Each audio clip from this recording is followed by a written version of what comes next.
Hell no. To the no, no, no. Hail to the no.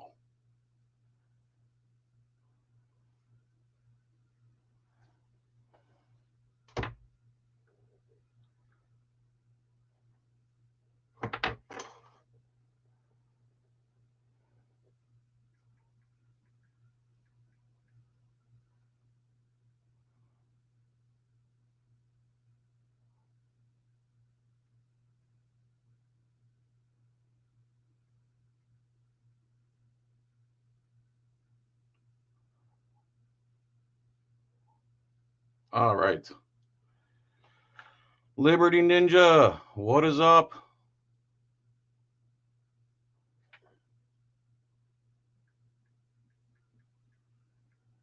Should be a good show tonight, people. How y'all doing? I'm nice and fresh out of the shower. I've been sweating cannonballs all day. It's super hot. Central Florida Police Accountability. Have a great day. Gangster Elmo, Joseph Craney. What's up, everybody? How y'all doing? How's it going? Let's see here. Invite. Copy. Copied. Host. Use Now Ninja. Join. Constitutionally correct. Join. What's up, Gary? The link is for News Now Ninja and what's up, Random Jeff from Cheyenne, Wyoming? Isn't that the capital?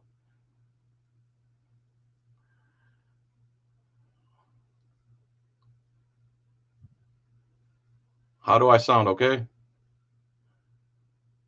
Can y'all hear me? Can you hear me now? Can you hear me now? John Eagle, what's up, pimpin'?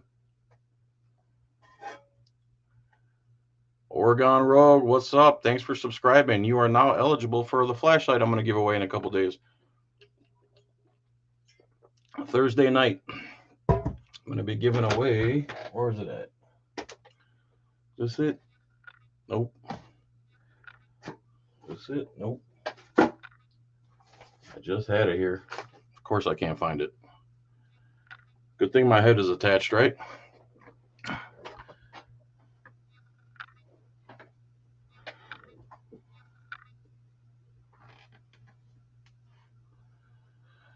Hell no. Thanks for joining, by the way, the Oregon Rogue. I appreciate that.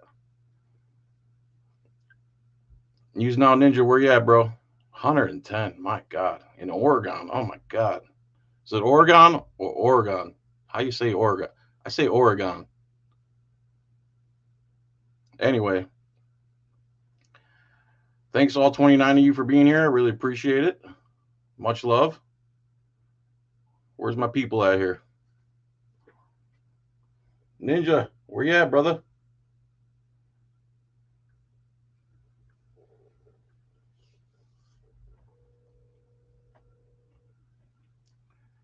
Cammed up caveman or a gun. Mikey Mike channel, what's up? You guys hear me? Sound okay? Do I sound okay? Hey, what's up, brother? You gonna join the stream? Yeah, I just saw your message right now. I'm about to be in there. All right. All right, later. Can I see you? R. Boyd, I see you. Lou, what's up, Lou? I'm not saying the last name. You have to Lou Skunt. Even if you say it slow, it still sounds nasty. Thanks, Gary. Oh boy. Michelle McGuire, what's up? How are you? So, News Now Ninja did a live stream. The gentleman, one of his friends, subscribers, drove like 9 hours to his house. They did a live stream there where News Now Ninja was having a drink or two, and I guess some hater troll called in and said that they were drinking. There's Ninja. Hey, what up? What up? Hey, how are you? Pretty good, man. Pretty good. Just got a new kitten. Oh, Shinobi. Jojo Bobo. His name's Shinobi. Shidobo. Shinobi? Yeah, Shinobi. It means ninja. Yeah, dude, that was like one of the first Nintendo games. You probably don't even know what that is, do you?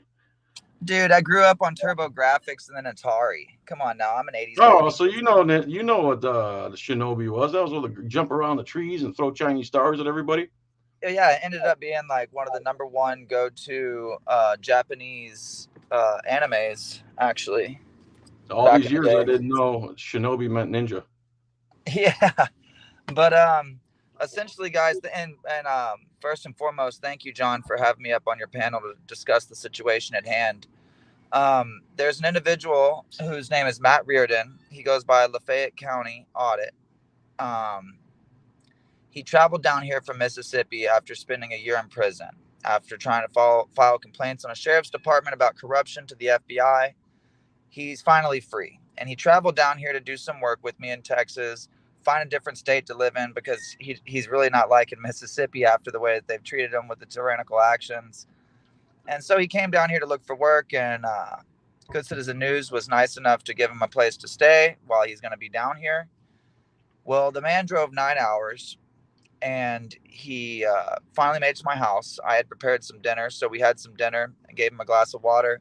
I offered him a shot because, I mean, I knew he had been on the road for 9 hours.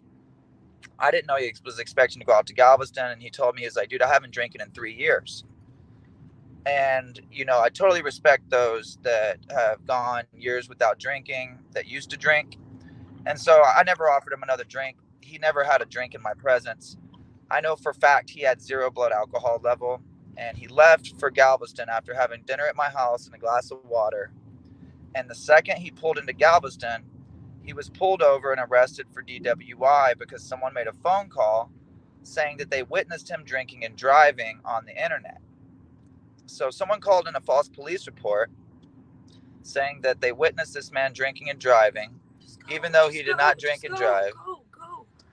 Sorry, we're going down the road, so if there's any background noise. And so they pull him over for DWI, and their suspicion is because someone called in and made a false police report. Well, some of the officer's first words are you one of those cop watchers? And then ends up leading to the fact of, oh, well, I smell alcohol. Well, that's pretty funny because the man hasn't drank in over 3 years. There was never any alcohol in his vehicle. He smoked cigarettes, so the inside of his vehicle only smelled like cigarettes because I had just rode in it an hour previously. Well, they've taken this man to jail on a $10,000 bond for a felony DWI with zero blood alcohol level. And like right now as we speak on Good Citizen News's channel, they're doing a live stream to help raise funds. And if anybody would like to help, it would be greatly appreciated because this man was 100% sober. He had no alcohol in his system. According to their claims, they smelt alcohol, which he had not even been around any alcohol except for at my house, and he turned it down. You skipped the part there though. They went up to the car and said, "Are you a cop watcher?" He said he don't answer questions, and then they said, "I smell alcohol," and he said, "I'll take a breathalyzer." But they want him to do those roadside tests that you could fail sober. Well, they wanted to do the field sobriety test, and he said, "I don't do tests that are meant to make me fail, but I'm willing to comply with your breathalyzer test." And Then they said, and then they said, "Okay, well, Galveston County, which is like the only county in Texas that I know of that doesn't have mobile breathalyzer units." They said, "Well, this is Galveston. We don't have mobile breathalyzer units, so that means that we're going to have to take you into the station and do your breathalyzer there." And he said, "I 100% comply. Let's go ahead and go down there. I'd like to prove my innocence. I don't drink. I haven't drinking in years." And he said, "All right, put your hands behind your back." And he was going to supposedly going to be taken to the jail to do his breathalyzer. let But me instead of stop you real quick. Let me stop you real quick. When you say they don't have a mobile breathalyzer test, isn't it just a little digital machine with a tube on it? yeah, that you blow in. And keep in mind that this is a tourist Their town. car? Galveston doesn't have those in their cars? No, I don't believe that. no, they don't. They don't. Okay. Because Galveston has an agreement with the local tow companies to where they make money for each vehicle that's towed. And because it's a vacation destination, what they do is they can pull you over, say, I believe that you're public intoxicated, or I believe you're DWI, and they can tow your vehicle, and they make over $100 per tow.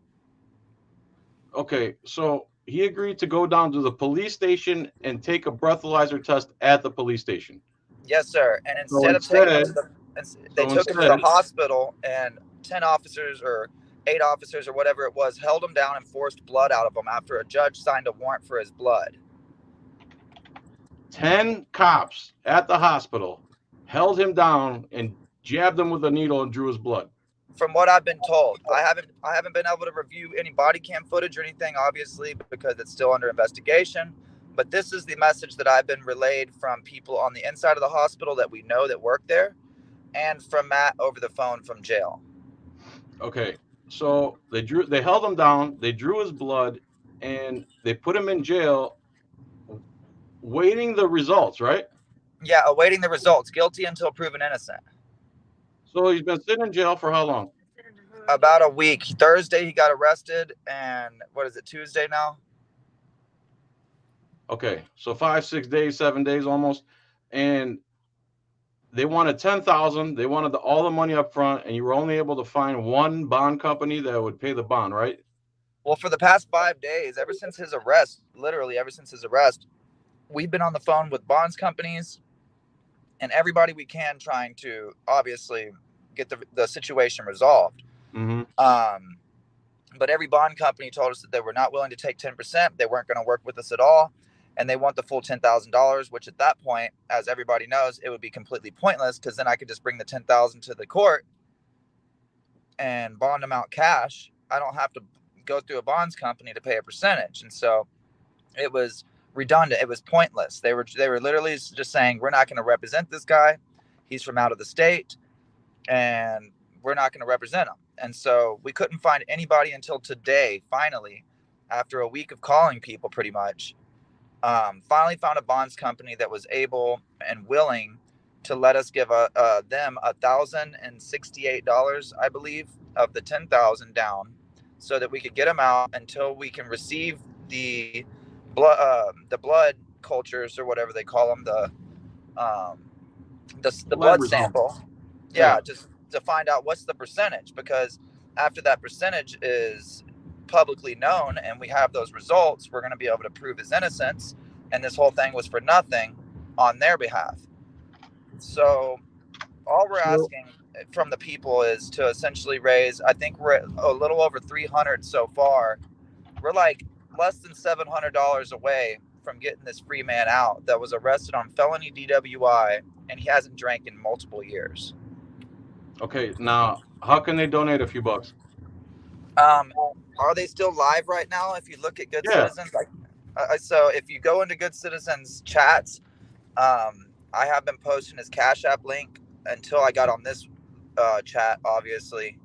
But the moderators should be posting Good Citizens Cash App, and we're sending all the money there, because when it gets sent to a whole bunch of different places, then it just becomes a shit show. So do you know what his Cash App is offhand? $sign some, right?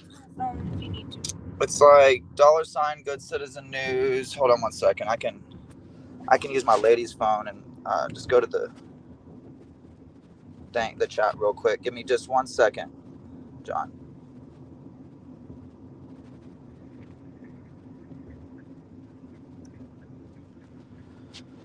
I apologize. I should have probably had it ready. It's all right. He's been sober. Who's that talking? That was me pulling up the live stream here. That was Good Citizen. Yeah, so it's Melissa Stedman's posting it in the chats there. So his PayPal is the http www.paypal.me/goodcitizennews. And then his cash app is the http blah blah blah cash.app/money symbol Good Citizen News 1. So Good Citizen News 1. $sign good Citizen News and the number 1. Yes, sir. If anyone wants to donate to get this guy out of jail, right? Thank you so much, John, man. And everybody that's out there. I mean, there's times where I would cover for a homie or I would make up some bullshit, you know, like, but not to you guys, obviously. It would usually be to a law enforcement officer. But this man literally had nothing to drink. I would put it on my channel. Basically, some haters, and we have a lot of those, were watching your live stream. They saw you having a drink. They assumed he was too. They wanted to get him. So they called the police. Police have nothing better to do because they have too much time and money and too big of a budget. Ran him down, figured out a way to stop him. First thing out of their mouth is, "Are you a cop watcher?" He said, "I don't answer questions." He agreed to take the breathalyzer test. They said they don't have one. He agreed to go down to the police station and take it. Instead, they took him to the hospital. 10 cops held him down, drew his blood, and then they threw him in a cage, awaiting the results of the blood test. It's going to come back 000 for alcohol, obviously, and then hopefully he can sue them for $1 trillion. Well, I mean, maybe not $1 trillion, but at least You know what I mean. for his time. Yeah, he's definitely gonna file a lawsuit against him on this one, and this is not like a if and or but, because once we get that blood sample, it's gonna prove that everything they said was lies and that they fabricated all of it because he was a cop watcher and someone made a false police report. And at that point, whoever made the false police report, troll, if you're in here that did it, know that there will be a felony warrant put out for your arrest because you filed a false police report and you caused damages to somebody else. And so I really hope that everything turns out well. Once again, John, thank you for having me on here. I don't want to take too much of your viewers' time. I am rocking the John Felix ring. I don't know if y'all know, but y'all need to get over to his channel and get you a John Felix ring if you don't got one on his Etsy. Hey, because forget the rings right now, man. Let's throw a few bucks at this guy. Let's get him out of jail. It's obviously retaliation. The cops don't like us, and when we're over the target, well, you get the most flack when you're over the target. So obviously we're doing something. And as you'll see with my next guest here, you're going to see what they're doing to us too. And I'll send you a link. I'll send you a link also, John, for the arrest video. If you end up with extra time and you want to overlook it or something. All right, send it. All right, guys. Y'all be blessed. Much love. Take it easy. All right, Tracy, see if you can get the light from behind your head. There you go. That's better. Hold on, let me turn this off. Can you see it better like this? That's much better. All right. You see me? Hear me okay? Yep, you're good. What are you using? Your phone? Laptop? Yeah, your phone. Your phone? All right, can you set it somewhere so it's not shaking? Hello? What's that? Yeah, you're really choppy right now.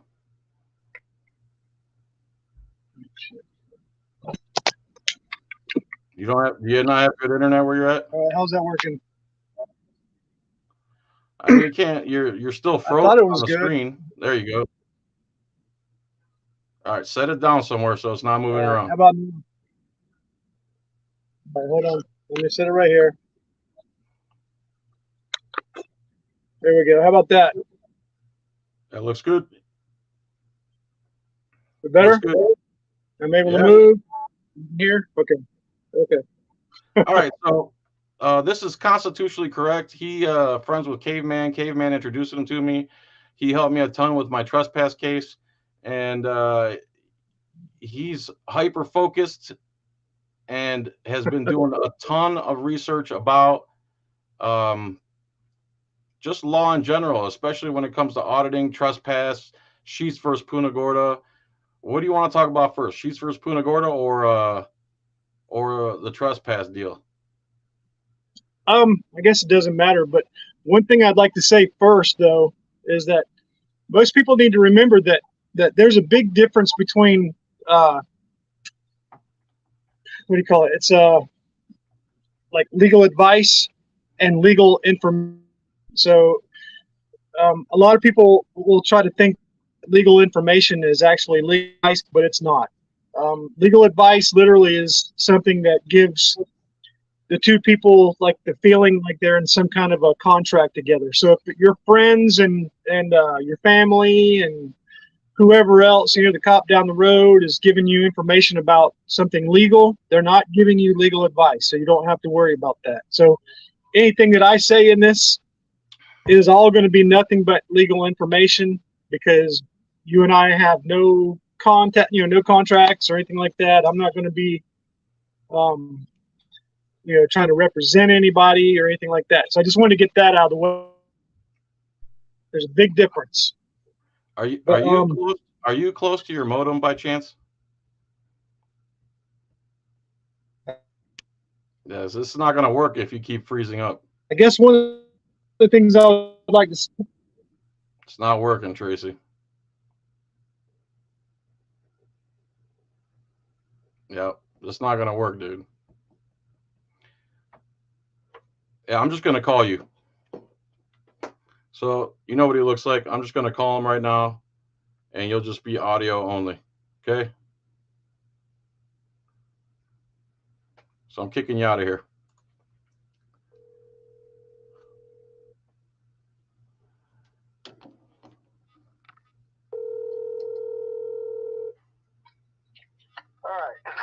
All right, let me turn that up a little. You guys hear him okay?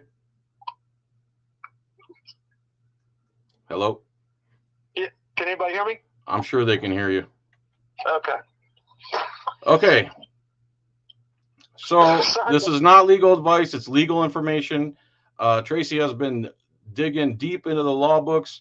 He's been researching sheets versus Punta Gorda. He helped me a ton on my trespassing case. Caveman introduced me to him. What else? I don't know what 5x5 means. I don't understand that. I know Here's the Deal does that, but I don't know what it means. Anyway, go ahead, Tracy. You talk about what you want, and just give me a chance to reply every now and then, okay? Okay. All right, I'll do that. All right, so basically, what it looks like has been happening is, and this is discussing the trespass that John was going through, is that apparently Pasco County has an ordinance that has a little provision inside that ordinance that elevates any type of just whatever policy that somebody wants to create and hang on a wall in any of these government buildings. It elevates it to the power of an ordinance, because it says in the ordinance itself for public trespassing, it says, well, if you violate any rule, regulation, or policy that is posted on any sign in the building, any sign whatsoever. All right. So let me interject that. That means if they write up a policy that says no black people, it's valid according to the hearing officer, because you have to sue them, right? Well, yeah. I mean, they literally can put whatever they want to. I mean, of course, they laughed at me when I told them, that's one of the possibilities. You know what I mean? And because they were like, well, yeah, but who would do that? And it's like, well, even anything even a little less egregious, that they don't even realize, something that is not part of the due process of legislation, that goes through the deliberation and trying to make sure that these things are constitutionally correct. You know what I mean? Those kind of little policies, whatever it is that he wants to do now, since that ordinance says that, any sign whatsoever in the building, that's now adopts that sign, whatever it is, no matter how horrible it is, no matter what it says. And so the thing is that apparently in this trespass warning, it states that there's a certain violations that, like a list of violations that you have to have done in order to be able to implicate yourself into a position of being able to be ejected from one of these lobbies or something. Like the lowest is basically a county ordinance. Like if you violate a county ordinance, that's the lowest on the rung. And the problem that they had is that a department policy that's sitting up on the wall in one of these lobbies is not elevated normally to the level of a county ordinance. So to fix that, what they did was they decided to put that little thing in there, and that little provision elevates that stupid little department policy to a county ordinance. So now, wait, so let me explain what you're trying to say there. 66.159 of there's the trespass ordinance. It says basically, if you violate a certain list of things that's been passed by an elected body that has authority, right, you have to do that to be trespassed. Well, the county commissioners added a little paragraph that just says, or anything they write down on paper and post on the wall. Yes. All right. That's basically what the way it's interpreted. Go ahead. So, so what that means is that they are literally handing the power of legislation to, like, say, Tim Couette at the tax collector's office, and is all he has to do in order to be able to actually create an ordinance is to just invent it, print it on a piece of paper, and post it on the wall. Out of thin air. Yeah, out of thin air. And whatever he puts up is now to the level of a code ordinance, and he's able to just kick you out if you don't, like, say if it says, like, you can't wear blue shirts in here. Now that literally has the legal effect of being able to kick you out, where normally it wouldn't, because according to due process clause in the Constitution,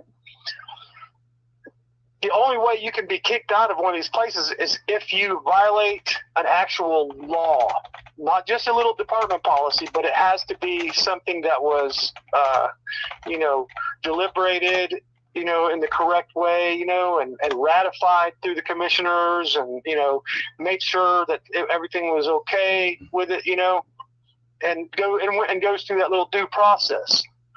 And so if they don't follow that, then and they just give that legislation power to somebody that just could do anything with it, that's illegal. That's literally the 14th Amendment, where it says, the due process clause. They're not allowed to do that. So that's literally a federal,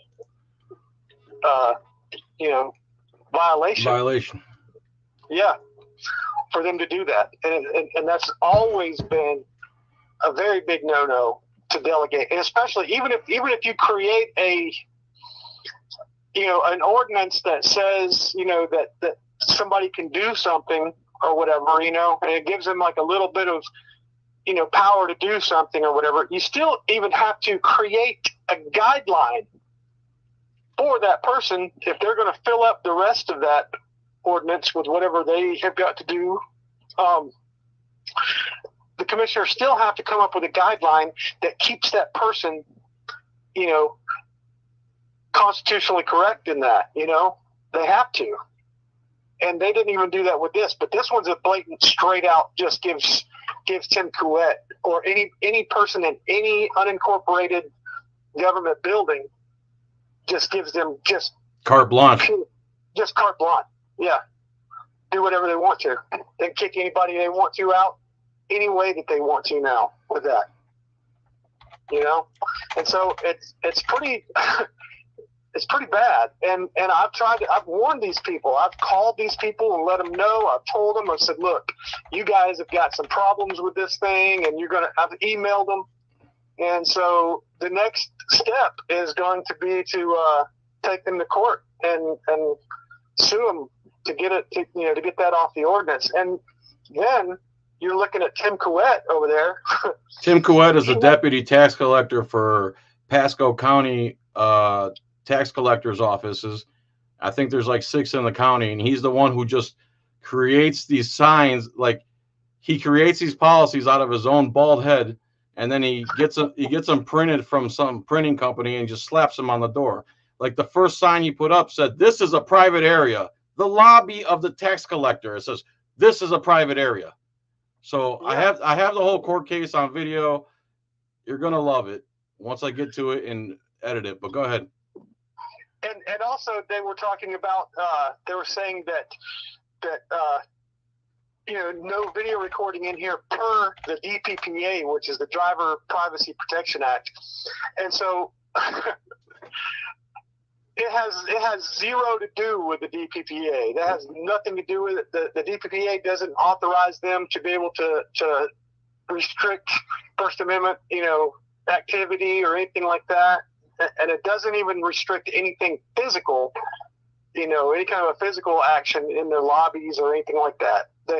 The legislators did not decide that they wanted to go that route, and so the problem is that Tim Kuwait has followed the I guess I don't really know, but the case of Punta Gorda or Sheets versus Punta Gorda, and he told me on the phone that that as long as that's still in effect, as long as nobody has challenged that and beat it, that he's going to continue with his policy because that's what it's based off of.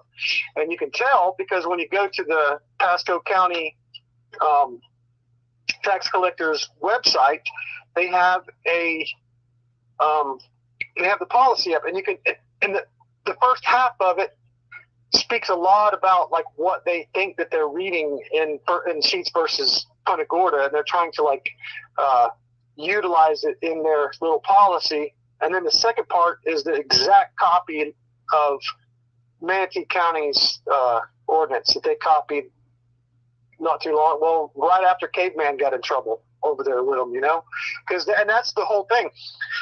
This whole thing started because Caveman went over there to tell them that their tags on all the Pasco County cars had the illegal covers over them.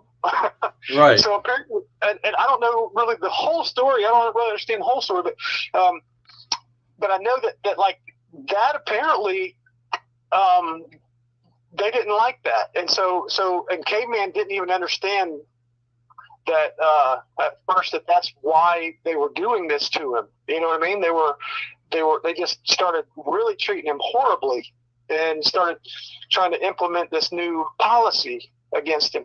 But the thing is that Tim actually pulled the cop in the background into the back room and told him right on body worn camera that this little policy was so that to keep those kind of people out, because one of those kind of people was over at the Manatee County tax collector's office. Yeah, so let me jump in here. Again, Timothy Kuwait, deputy tax collector for Pasco County. He cammed up Caveman, went to the Land O'Lakes tax collector's office. He recorded. They didn't want him in there. They don't like First Amendment auditors because no government likes First Amendment auditors or any citizen who challenges their de facto authority. So he went in there, and then Tim Kuwait, out of his bald head, tried to figure out a way to get him out of there. So what he did was he went to Manatee County's website, copied and pasted their policy because one of those guys was over there thinking he had the right to record in public also. They copied and pasted it on the Deputy Schrock's body cam. He said, plain as day, we just copied and pasted this from Manatee County's website, and we put it into effect today. And before he let it, hold on. Before he let him in the office, he goes, come on in here. You're one of the good guys. You're one of the good guys. So he let Deputy Schrock record in there, violating his own policy. Also, Tim Kuwait handed his phone off to one of his employees, Janet Oros or something like that, and had her record Caveman. So he violated his own policy. Is he going to trespass himself?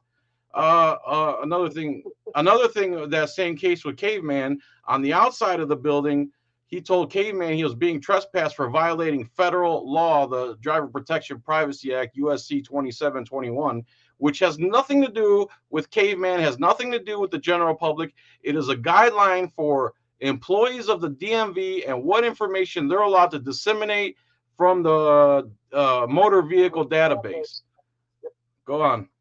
Yep. Yeah, and so, and it just gets worse from here for them because the fact that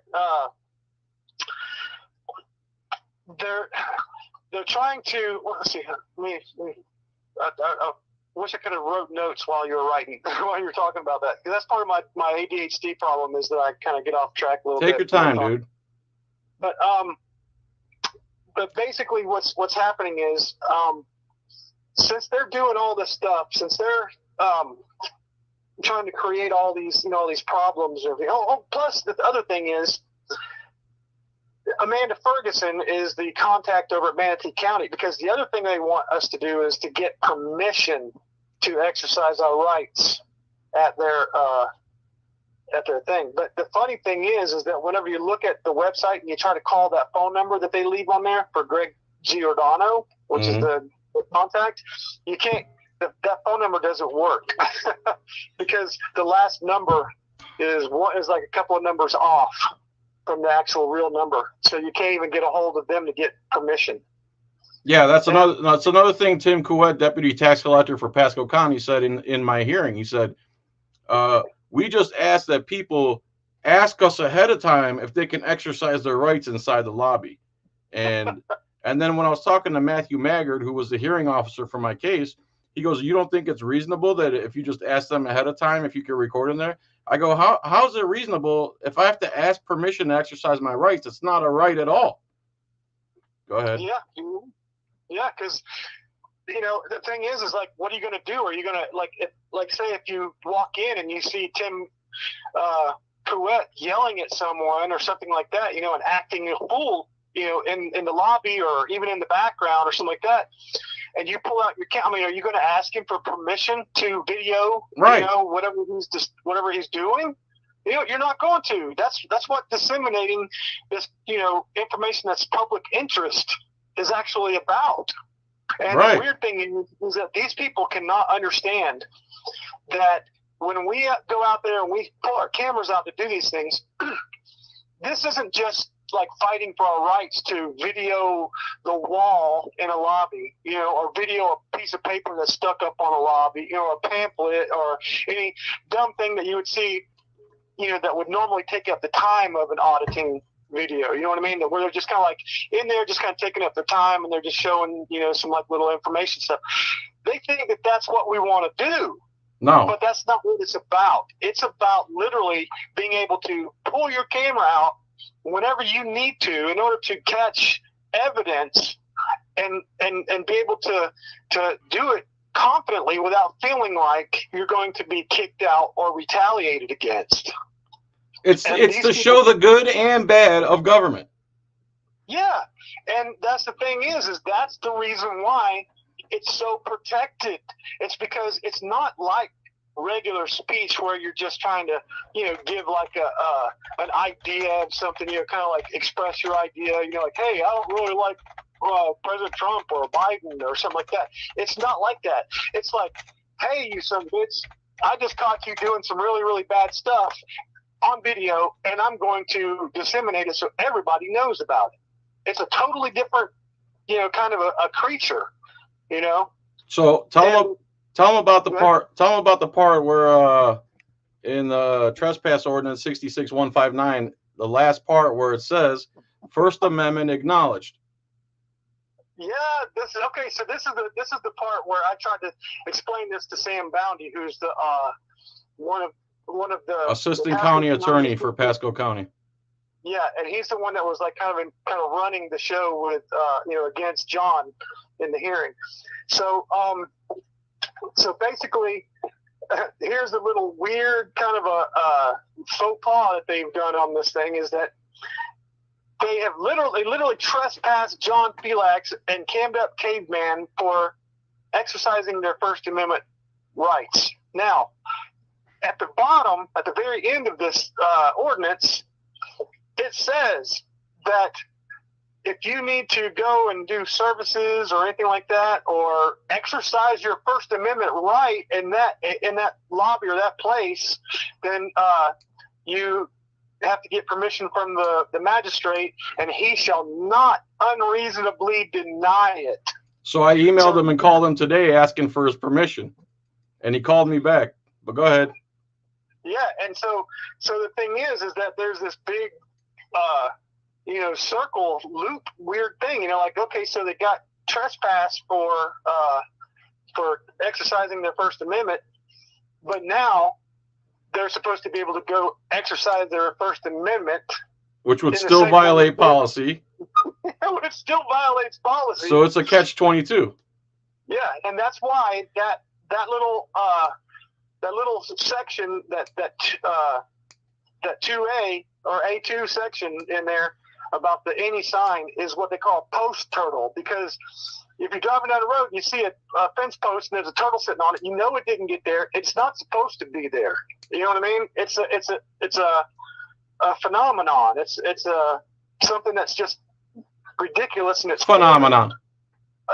Exactly. Go on. And so the thing is that everything about that ordinance would actually be constitutional and unimpeachable, but because of that one little line sticks out like a sore thumb, and it actually creates the most egregious unconstitutional issue that I could even think of.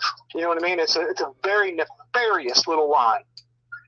The line that says, or anything they come up with in thin air and post on the wall, right?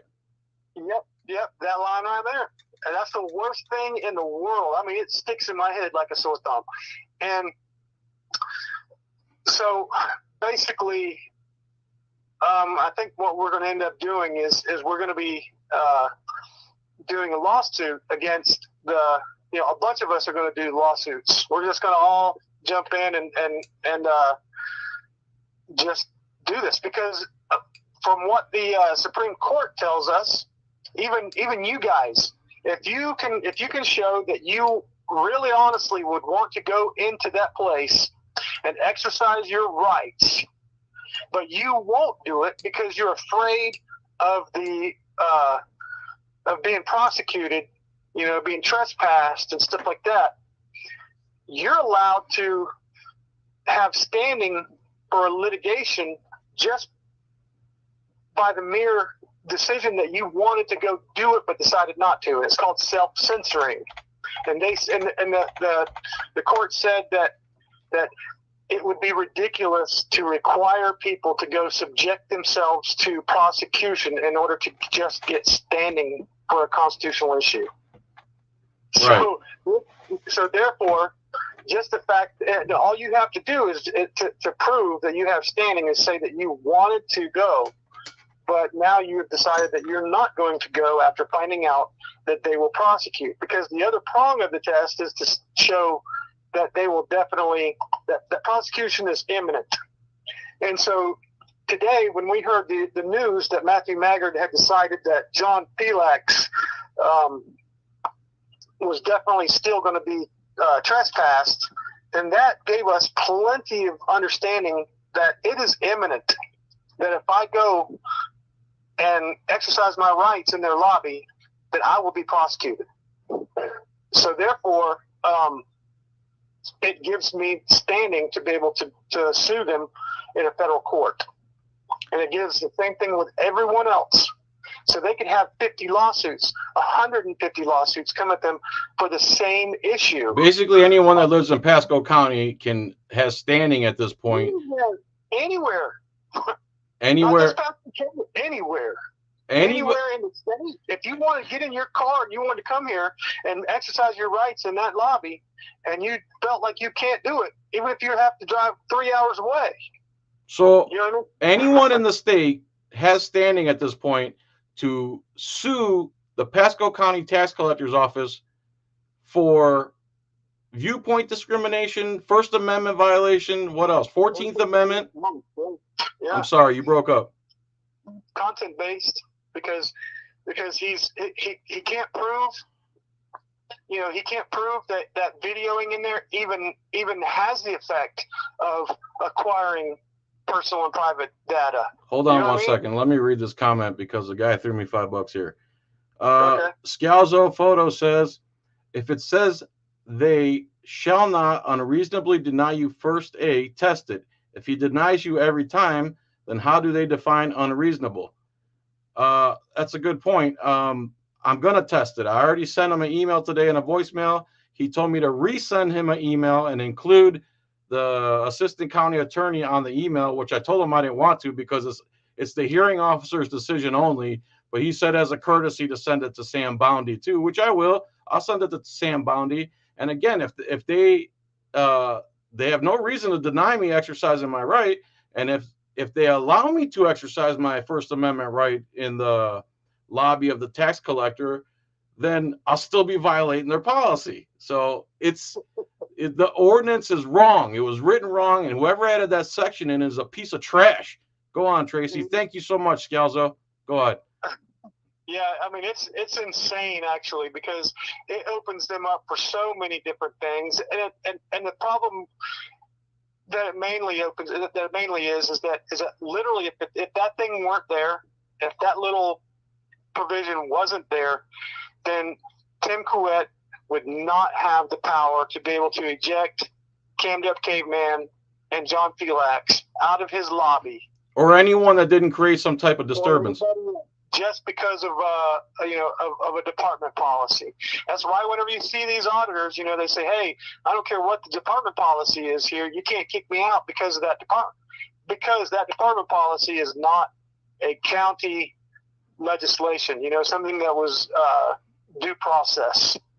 So they can't really consider it as a disruption or anything like that, because if you don't violate something that actually has teeth, not something that just appears to have teeth because some dumb provision kind of gives it little teeth, false teeth." All right, so there's basically the trespass update.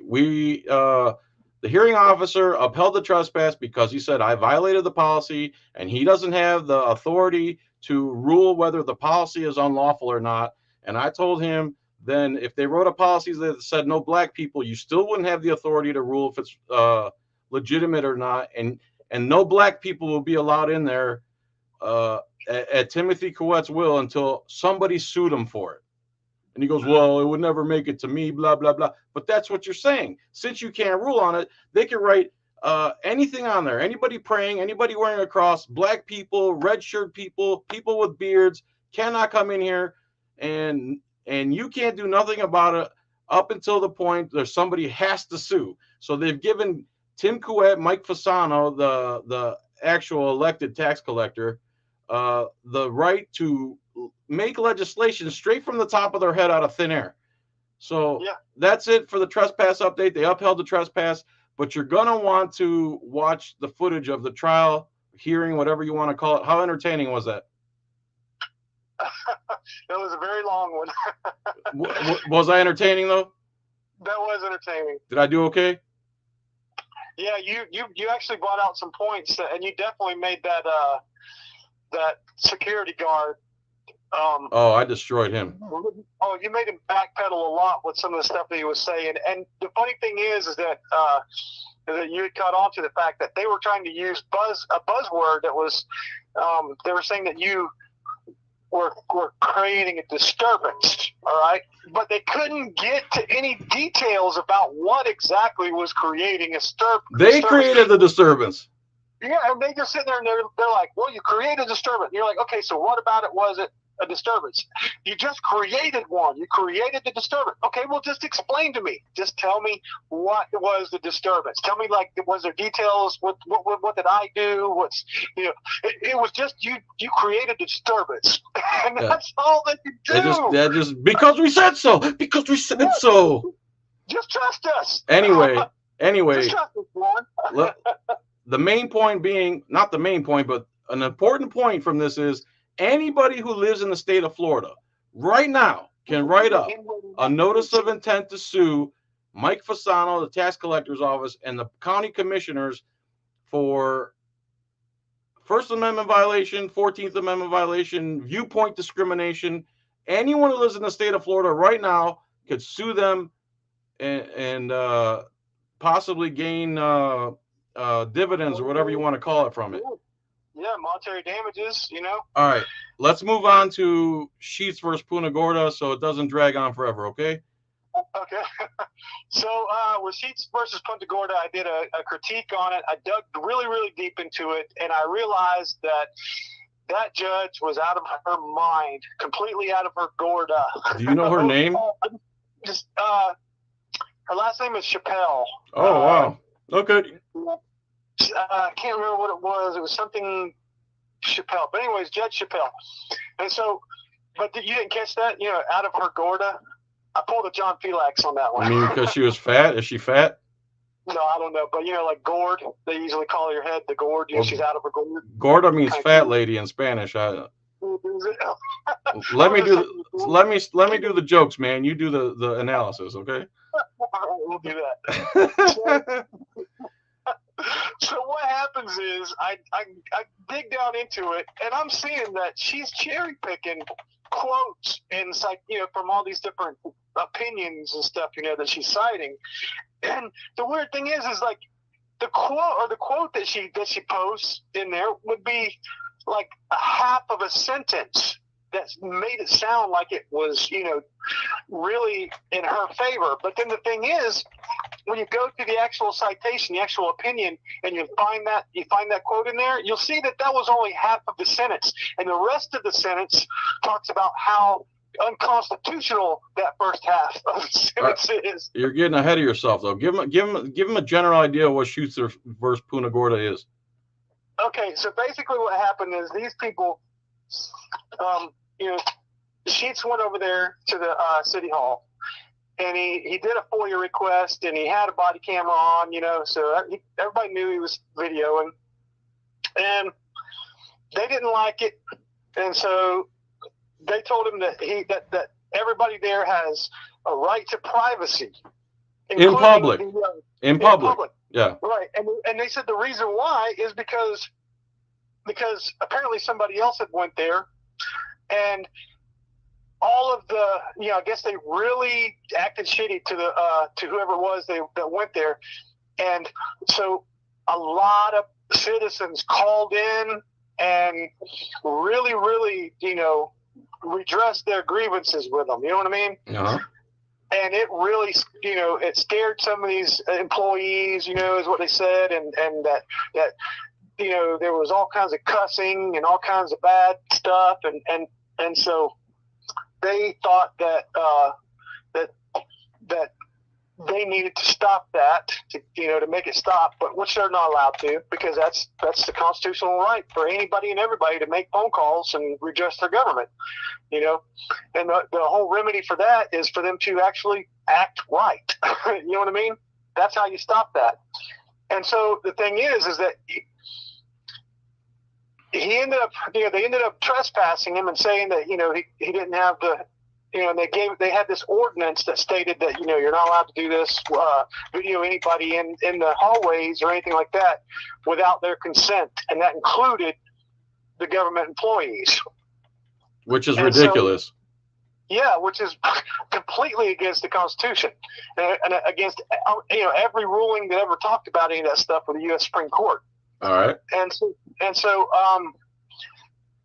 the crazy part is also this judge decided that part of the reason why her justification for denying the preliminary injunction that he tried to do on that ordinance that they had was the fact that he didn't have any business in there anyways because he wasn't a resident of Punta Gorda. Yeah, that's another one the cops like to use. Do you pay taxes here? Do you live here? Like, it makes a difference. Yeah, and it doesn't make a difference. And so that showed right there even more ignorance from this lady. And so, plus the other thing is she started out that whole opinion. Let me finish this. So what happened was he ends up suing Punta Gorda, but he kind of made a weird mistake in the beginning because he decided that he wanted to start out the trial with trying to accomplish a preliminary injunction against the ordinance because he was being trespassed. So he wanted to, put a stoppage to that trespass for the moment, which he didn't even need to do that at the moment. He needed to just go ahead and go to trial, get some, good information out and try to win. But what ended up happening is this judge had an absolute misunderstanding of what they call the public forums, different types of public forums. And it was so terribly bad understanding that it just filtered through the opinion and just like snowballed every justification, and just created just the most horrible understanding of this whole situation, throughout her whole opinion. It made my mind sick. It really did. It made me want to throw up when I was reading this and seeing so many problems, because she was using quotes that were in the context for non-public forums where people, like say say you're not allowed to walk into a jail cell, you know what I mean? Unless they put you in there, but you're not allowed, public isn't just allowed in there. That's a non-public forum. And so she was trying to convey the same type of scrutiny or whatever, against the restrictions as a limited public forum, which would be like a lobby in a government agency, like a lobby in a DMV, or, anywhere that the general public has access to, naturally and historically, And so she tried to, almost her whole opinion was based on non-public forums. Yeah, non-public forum and what they call dedicated public forum. And that's basically where, like say you've got a news channel or news, or like a news station, like channel 3 PBS EDU thing, like educational channel that's being funded by the government. Well, when they put a show on in an auditorium up on the stage, and they have a show there that they're filming, all right, and it is on a certain subject, all right, they don't want just anybody that doesn't know anything about the subject to be able to go on the stage and just, ruin the show because they don't have anything to offer to the show. Let me pause real quick, man. Sorry. Huh? Let me pause. Scalzo threw me another $5. I could at least read his comment, Scalzo Photo says, me again. CNN is based in Atlanta, Georgia. Can they only do stories about Atlanta? Of course not. Thanks, Scalzo. Well, go ahead. Yeah, that's what I was trying to say earlier. Is I don't think it is just any state. It's anywhere in the United States. If somebody wants to fly over here, and exercise their rights in that particular lobby, and they decide that they don't want to, then they can sue that. They can sue them there too. They can do that as well. So it's not just limited to a state, I'm sure. But so anyways, what happens is I forgot what I was. You were talking about non-public forums and how Judge Chappelle, in her opinion, was citing several non-public forums versus limited public forums, which the city hall would be. Right, and she was trying to make it sound like they could tell people, anybody that they want, that they can't go in there, and she was citing from cases that were saying, we're talking about that they could keep any guest from appearing on the show that wasn't right for the show. You know what I mean? That kind of a thing, not like in a general public area where people have always been able to traditionally and historically been able to go into. This is a non-public forum that they dedicated to a what they call a dedicated public forum, to just let a certain group of people come on the stage and do a show. Mm-hmm. And they can restrict it to the point where they can say, no, we don't want this person with an elephant show coming onto our show that we're talking about some intelligent technology or something. You know what I mean? Yeah. So they can restrict the topics and the viewpoints and stuff like that on things like that, because it's just natural. You don't do that. And so all of these type of things is what she was using as her justification for she's not being able to video in a city hall hallway. You know what I mean? Yeah. And it was insane. The whole thing was insane, and I couldn't believe that somebody like her could actually, create that. And there's, but if you want to read another one that's just as stupid, it's one that came out of Lee County not too long ago, where one of the vagrants there, that homeless people, he had gotten arrested because he reached in the car and got handed the dollar or whatever, and so he got in trouble for it, and that's completely unconstitutional. And the judge, she held it as a good trespass, or a good whatever it is that they do, adjudication or whatever. They said, yep, he's guilty. And whenever you read that, it's just as stupid and misunderstanding as that Sheets case is. Right. So basically, I think what we're doing is we're going to be. I would say that I would invite anybody who decides that they would like to go over to his, to that tax collector's office in Land O'Lakes. That if they decide that they feel like they have to self-censor, I would invite you to do what you feel like you got to do. See if you can litigate. See if you can litigate. If you've got plenty of money and you got a lawyer that you can do it, that's even better. Because I think what needs to happen is that these people need to understand that United States citizens are going to, we're going to use litigation if we have to, because I think that the end product, if the end result, if these agents or government employees decide that they want to continue feeling entitled enough that they can just tell us what to do and keep us out of places and completely get us out of government, then people are going to end up saying, screw common law, and we're going to go towards natural law. You know what I mean?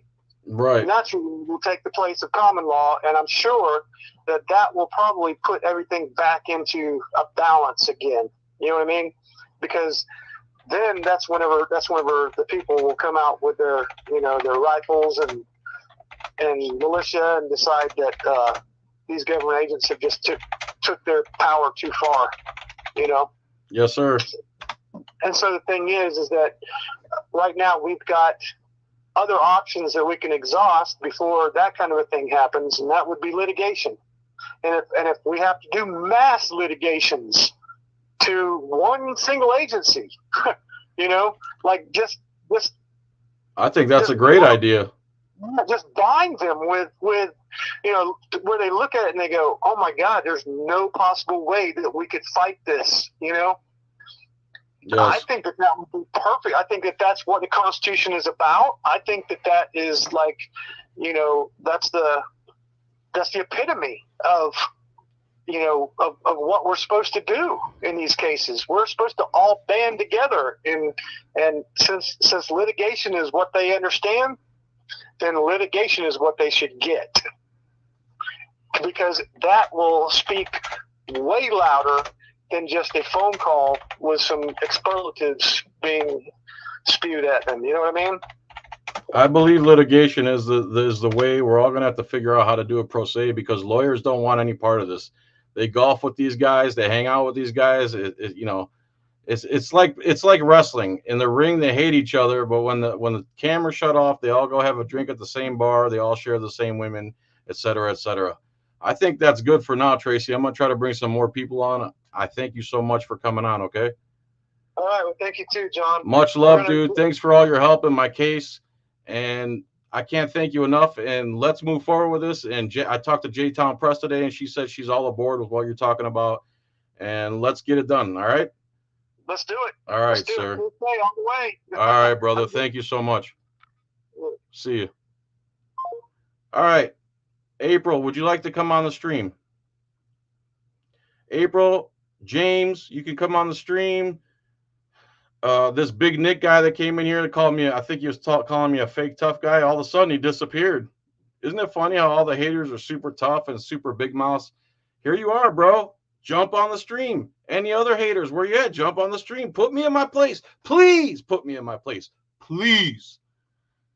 I'm a fake tough guy. You can't even go on camera. You can't even defend your own ideas. We're big babies. Where you at? Crying under your mommy's dress? Get in here. Ryan, you want to come on, Ryan? Click the link, man. I'll put you in. April, James, Ryan, you're all welcome. Jump in. Get out of jury duty by telling them you're going to teach the juries about, oh, yeah, jury nullification. That's another beautiful thing that we need to exercise. And he makes a great point. Anybody can file a notice of intent to sue now with Pasco County, because it's basically you're going to be trespassed and litigated if you try to exercise your First Amendment rights within the tax collector's lobby. Yeah, well, little Nicky, where you at, bro? You come in here, you say a bunch of stupidity, I invite you on, and then you run. Who's the fake tough guy? Who's the big baby now? Do you not have any reception under your mommy's dress? That's what I thought. Click the link, Ryan. You want me to post the link again? Copy. Paste. Hit the link, Ryan. Come on in. You said you're going to go to the tax collector tomorrow and record? Let's see if they trespass you. You know what else? Hillsborough Cop Watch has gone there 2 times since I was trespassed. And they said they were going to call the police. He waited for 2 hours. They never called the police. He went there a second time, was recording. And the first witness they brought up in my hearing, a security guard, went up to him and goes, "Hey, I don't mind you recording." And I played the video during the hearing. This guy lied through his teeth. And I found out that those guys that are in the tax collector's office with the beige khakis and the black shirt, they're all armed. I had no idea these guys were armed. Ryan, come on. Get in here. April, James, anyone. Somebody better get in here, man, or I'm going to end the stream. I'm threatening you.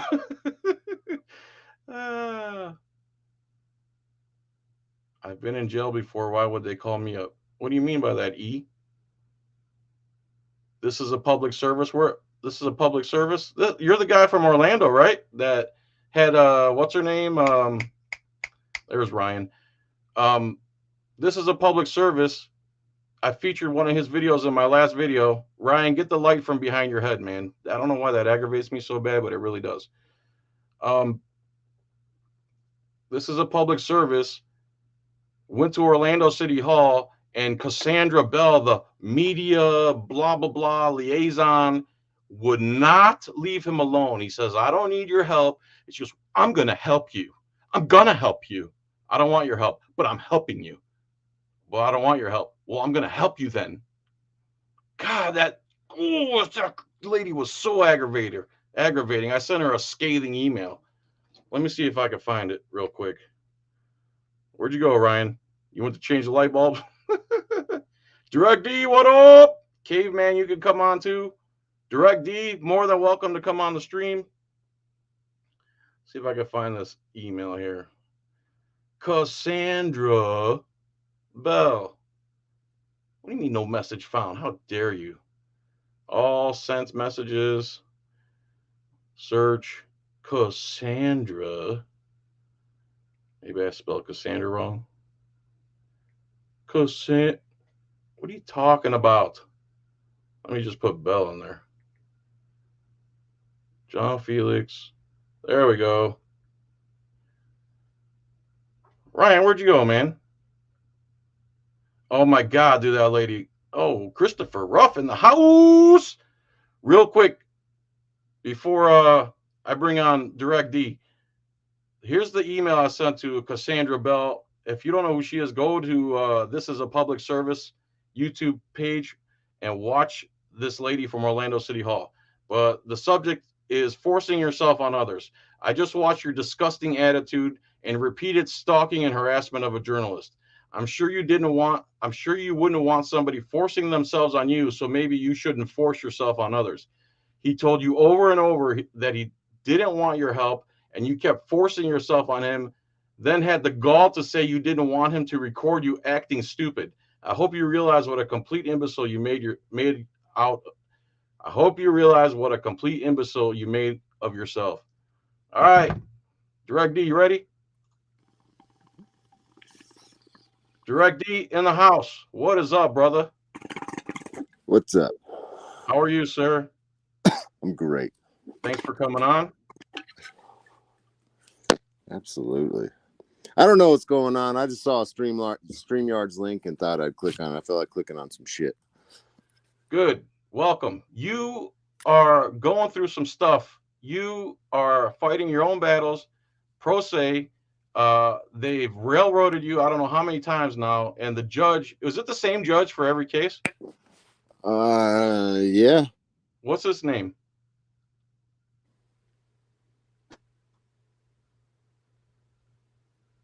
Hello? Yeah, I'm here.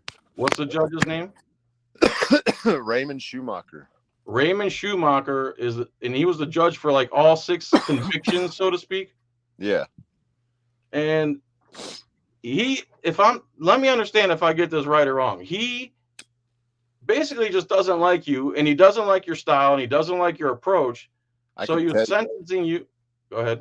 I could tell you exactly why things played out the way that they did. There's 2 factors to that. One is not having a lawyer. And okay. 2 is early on in my cases, I tried to follow the Arizona Supreme Court rules for recording in the courtroom just by notifying the judge or a member of his staff before I started my recording device. This was like 2 years ago, and I did that and created a conflict in the courtroom where he's telling me to turn the recording device off, and I'm trying to correct him, and I end up shutting it off, and he gets off the bench, goes, calls a recess to the court, goes and makes some superior court judges, makes some phone calls to some superior court judges, and comes back in the room and says, you were right, Mr. Ruff, and I apologize. And he played it really nice. But since then, I've learned from many, many lawyers that it is never, ever, ever a good idea to back a judge into a corner, especially in his own courtroom. And I fucking been getting tortured because of that. The video will make it seem like the judge is super nice, but I know for a fact that that's the only reason that this dude has been behaving like that is because I basically punked him in his own courtroom about a rule that he didn't even know. So most of them don't know the rules of the court as it is. They just kind of fly off, shoot at the hip, don't they? I mean, I can only speak on Arizona. So in my experience, yeah, they don't know anything. I mean, granted, I do watch some other channels that only focus on like court videos and judges. And when I listen to some other judges in other states, do what they do in their courtroom, they're doing it way different than it happens in Arizona. Just like in Florida, dude, the way you guys experience court is not the same as it is in Arizona. The rules they're supposed to be similar, but they're not the same. So you guys everything's a little bit different. It's a little better or worse. I don't know. It just depends on your take on it. I mean, time frames could be different on certain things. Basic filings are all the same all over, but the way that judges interpret things varies upon, counties and in the state. So you could go to court here in Arizona and feel like you just entered Nazi land, and then hypothetically go to court in, let's just say, Tennessee, because, we don't really see anything out of Tennessee. So let's just say Tennessee, and feel like, oh, that was an actual American, the cop pulled me over and said that I was speeding, and I showed my camera, and the judge saw it and threw the ticket out. Like, that don't really happen. Right. So you went to court in Schumacher's court. You read the rules of the court, which again, most people don't do or have the wherewithal to do because it's tedious and it's time consuming, and no one cares enough really as Americans to do things like that. It takes a special person geared a certain way to do things like that. So you read the rules. The rules said all you have to do is notify him that you're recording. So you did that, and then he tried to shut down your recording. And when you told him, sorry, bro, that's not how it works, he went and called some superior judges. He got butthurt, came back in, had to realize that he was in the wrong. And judges, cops, and politicians are never wrong for some reason. And he had to eat some crow. So then basically anything after that is going to be F you, Chris. I don't care what you say. Yeah. Okay, so go on from there if you don't mind. What was the first case? Let's go there. What do you mean? Your first case in front of him was for what? Trespass, disorderly. What was it? Fuck, I don't even know, dude. I had Where's 6 that with that now? Did you have to do any time? Oh, I mean, I'm ordered to do time right now, and I told them to go fuck themselves. They got to take me to jail. I'm not gonna go walk into it for them. Right. And Actively, I've got 4 warrants right now. 4 warrants for your arrest? 4 misdemeanor bench warrants. So there's a difference between a bench warrant and an arrest warrant. An arrest warrant comes from the prosecutors, and it's for the suspicion of a crime. They feel like they have probable cause to arrest you, so they can issue an arrest warrant. A bench warrant is for, it comes from a judge, that a sitting judge on the bench, and they issue a warrant for a failure to appear, not paying a fine. It's a lower level warrant than like an arrest warrant. So I'm in a different county, and they know where I live, and they have not come knocking at my door to find me with 4 warrants. So I have a feeling that some of these other counties in Arizona don't want to get involved in the shitstorm that Maricopa has created for itself. You're in a different county than the bench warrant is in? Yeah. So even if I do get stopped, the likelihood of actually getting arrested and going to jail and transferred to a different county is very low. So basically, as long as you don't go back in that county, for now, you're free and clear. Right.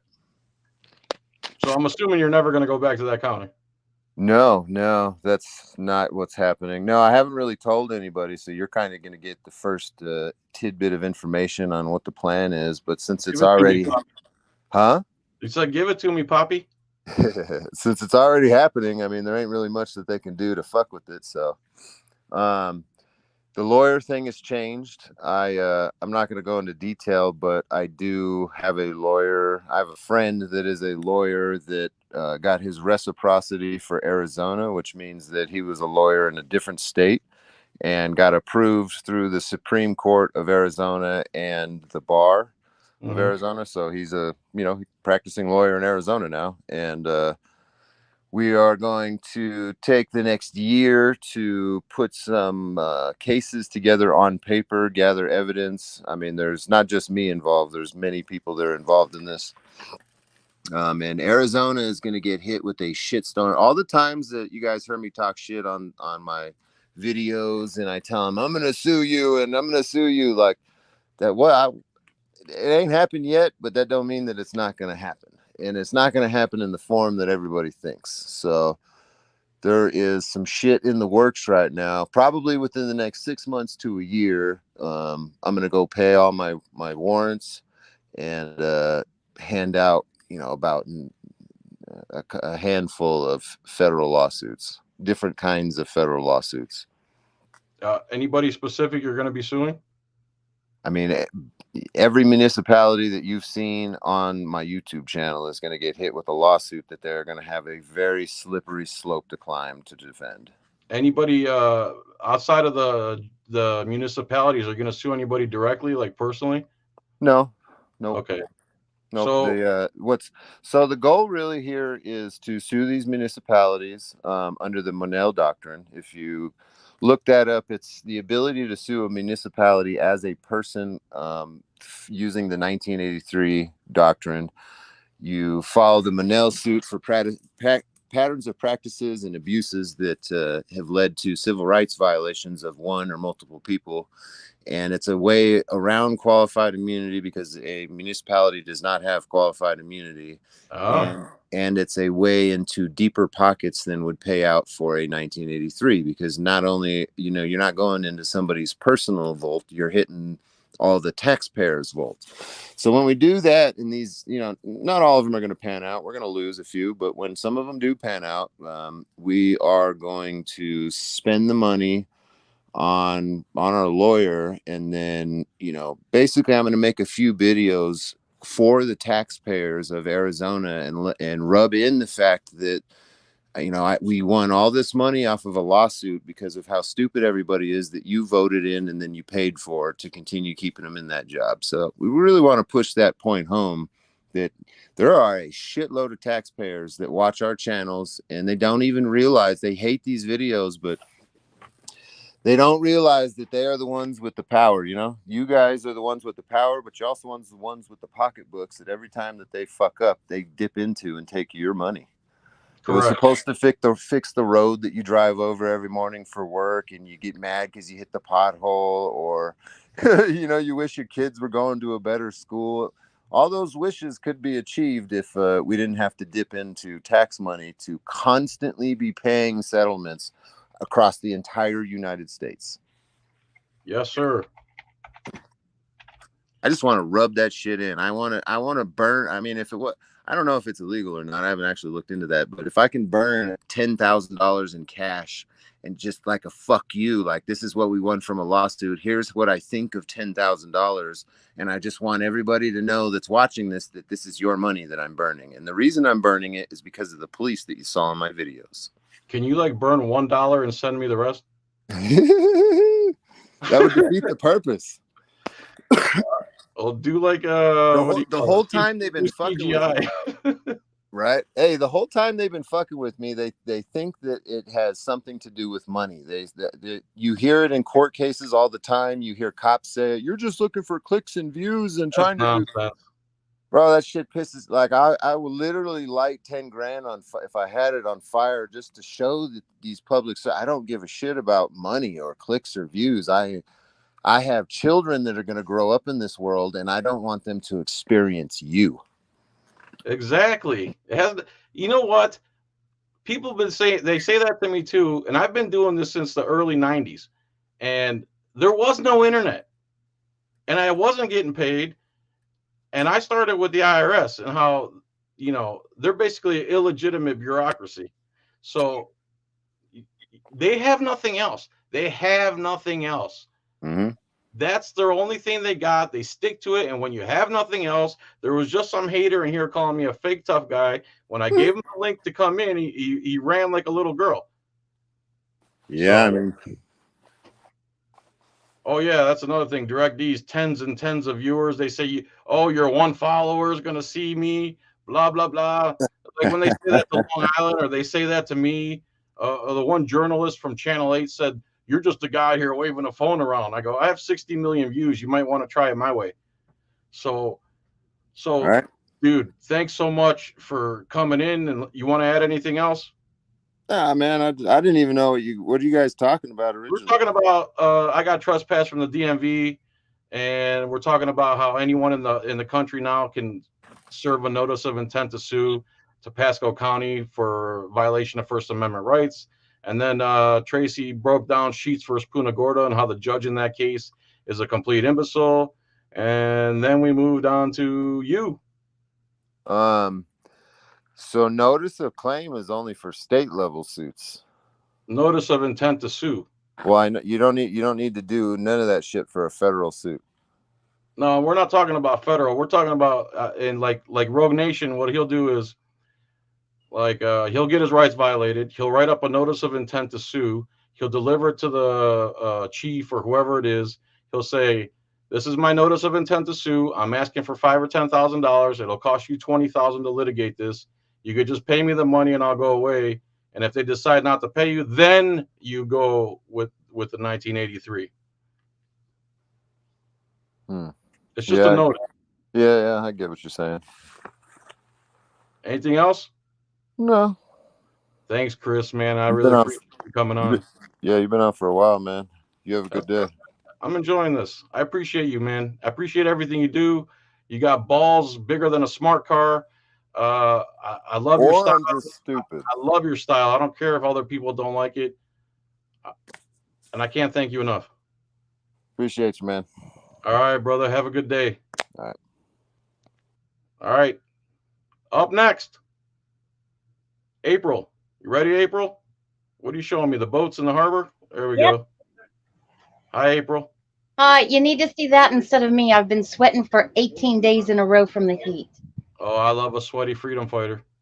Not this one. All right. Yeah. You gotta turn your volume off on your whatever. Oh God. Can you hear it over there? We can hear it.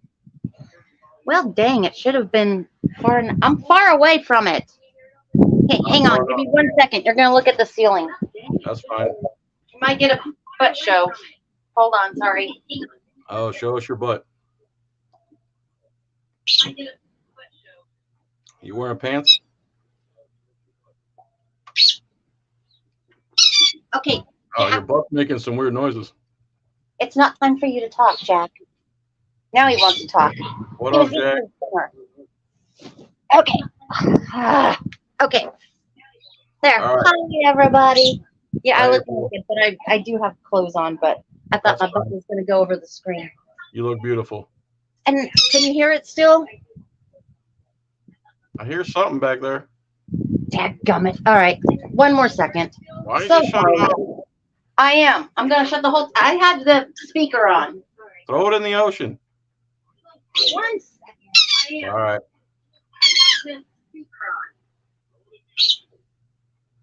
Yeah, when DirectD said I want my kids to have a world without you, without people like you in it, without tyrants and scumbags who think they can just rule over people. I mean, we've become like a compartmentalized dictatorship, and everything is de facto at this point. It's widely accepted but illegitimate. You should hear nothing now, unless except from a parrot. I hear your parrot, but that's fine. I'll live with that. Well, all right. So, all right, I'm back. All right, April. Okay. Give us your arguments. I don't know. What Rogue Nation is doing, he's actually going with the state law with the notice to intent to sue. I tried to find every jurisdiction. I just can't do it, honey. I'm just one person. But so far, I just tell everybody, assume you have 180 days with your intent to sue, and then knock that in half, because you're going to have to get your body cameras. You're going to have to get all this information. So just assume you got 90 days. With the title 1983, 1985, 1986 suits. All right, tell me about those. Sorry. That's when you want to go after the state. I don't understand why DirectD is choosing to just go for like $10,000. I don't understand that. That kind of irks me. You think he should go for more? I think he needs to figure out how much he's going to value each of his rights. Right. So tell us how you would go about suing whatever, because I know you're the one who's always telling me about what do you call those surety bonds. Okay. Ideally, you want to go through the state to do the same suit and Fed at the same time. Okay. I've had tons of attorneys and liars. If you say it in the right accent, it says lawyers, but they come out to be liars. Okay. Saying you got to wait until your case is done. Never wait. All right. I would never wait. I'm not giving legal advice. I'm just saying what I would do. What I would tell our myself. opinions. None of us are lawyers. None of us are giving legal advice. None of us get paid to do this. Let's go. So I know automatically I've got 180 days to get all of my ducks in a row. That includes the FOIA request for the cops, body cameras, the 911 calls, everything. Okay. That would also include any emails about me or whatever was happening that day that they violated my rights. Okay. I also know that it doesn't matter when I figured out that they violated my rights. It's on the day that they violated my rights. All right. So that's when the clock starts ticking. That's why we have these kangaroo courts now. They're not free. You have to pay to get into them. And they're not open. They won't let you bring in your cameras anymore. Right. And it's by a judge's order. Right. Judges don't make law. They are there to make judgments of law. And to protect your rights. Yeah. On paper. Yeah, on paper. But that's why our jury trials are so important. And what the courts have done over the past to 15 years since I've noticed, I could probably go back to 20, but I didn't realize it probably 20 years ago, is that they automatically assume you are waiving your right to a trial by jury. You have to put in a form for that trial by jury. Okay. Otherwise, they just assume you know what you're doing and you're waiving that right. Okay. It's totally backwards from what the Constitution states. Okay. So I would get my ducks in the order. And I did do this because I'm writing a book, but I've decided I'm cutting it into a trilogy because it's just way too big and it's way too consuming. And people need to look at what they're interested in learning about first. Okay. I know how people work. So I'm breaking the book up. So the one is, what are your rights? What are the duties, obligations of those in government, whether they're the little stupid teller at the clerk of court or at the clerk of whatever you want, city clerk, village clerk, county clerk, whatever, all the way up to those that we elect. They're all responsible for not violating our rights. Every single one of them. You did ask me a question, and I told you I'm 99.9% sure that everybody's got a surety bond. They do in one way or another. The ones that are employees that they hire, they actually fall under the city, the village, the town, the county. They fall under that surety bond. So technically, I was right. All right. Anyway, what's been happening is the courts would automatically attach the surety bond to the case. They're not doing that anymore. So if you don't know anything about surety bonds, you won't know to attach it, let alone how to attach it, because they've left that pretty much a mystery. But I got the 411 on it, so that's good. And that's another FOIA request that you're going to have to pay for. Sorry, because nothing's free and open anymore. Public records, they're supposed to be free. Because we've already paid for the ink. We've already paid for the paper. We're already paying for the person who does the record search. What are they doing there? What are they doing there every day if nobody comes in to do a FOIA request? What are they doing there? They're getting paid. Thinking of new ways to paid for? What are they getting? Why do I have to reimburse them to get paid? Are they sitting there for free? Not a single one of them is, by the way. Right. They get a salary. They're already paid to do their job. Period. I don't care if it takes 100 hours. I don't care if it takes 30 minutes. Period. It all should be free. I don't care if it takes 2 pages of black and white ink or if it takes 1,000 pages of colored paper. We've already paid for it. It's in the budget. See, I'm getting fired up now. Sorry. All right. I got a couple more people that want to come on. Back to what I would do. Somebody violates my rights. Let's go with the cop scenario because that's very common. All right, a cop violates your rights. Now, go from there. Okay. Well, first of all, I would automatically ask for the supervisor. Okay. Because if there's just one cop there, then I get the supervisor. But if there's already 2 cops, 7 cops, 8 cops, 20 cops, I get the supervisor. See, every single cop matters because there's a thing called conspiracy. And when 2 or more are involved and conspiring to violate your rights, that's a totally different situation. Okay. Yeah, if you go to supervisor shows up, now what? Okay, I got the let's say there's 2 cops and I got the supervisor. Now there's 3 cops, basically. They violated 2 of my rights because they never violate just one. Okay.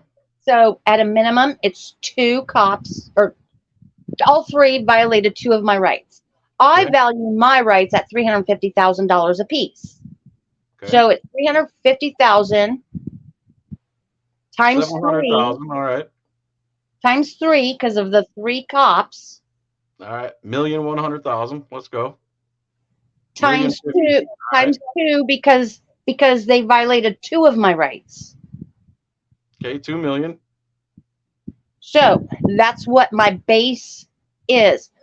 When you do a title, see, this is what people don't understand. It's not a criminal case. It's a tort.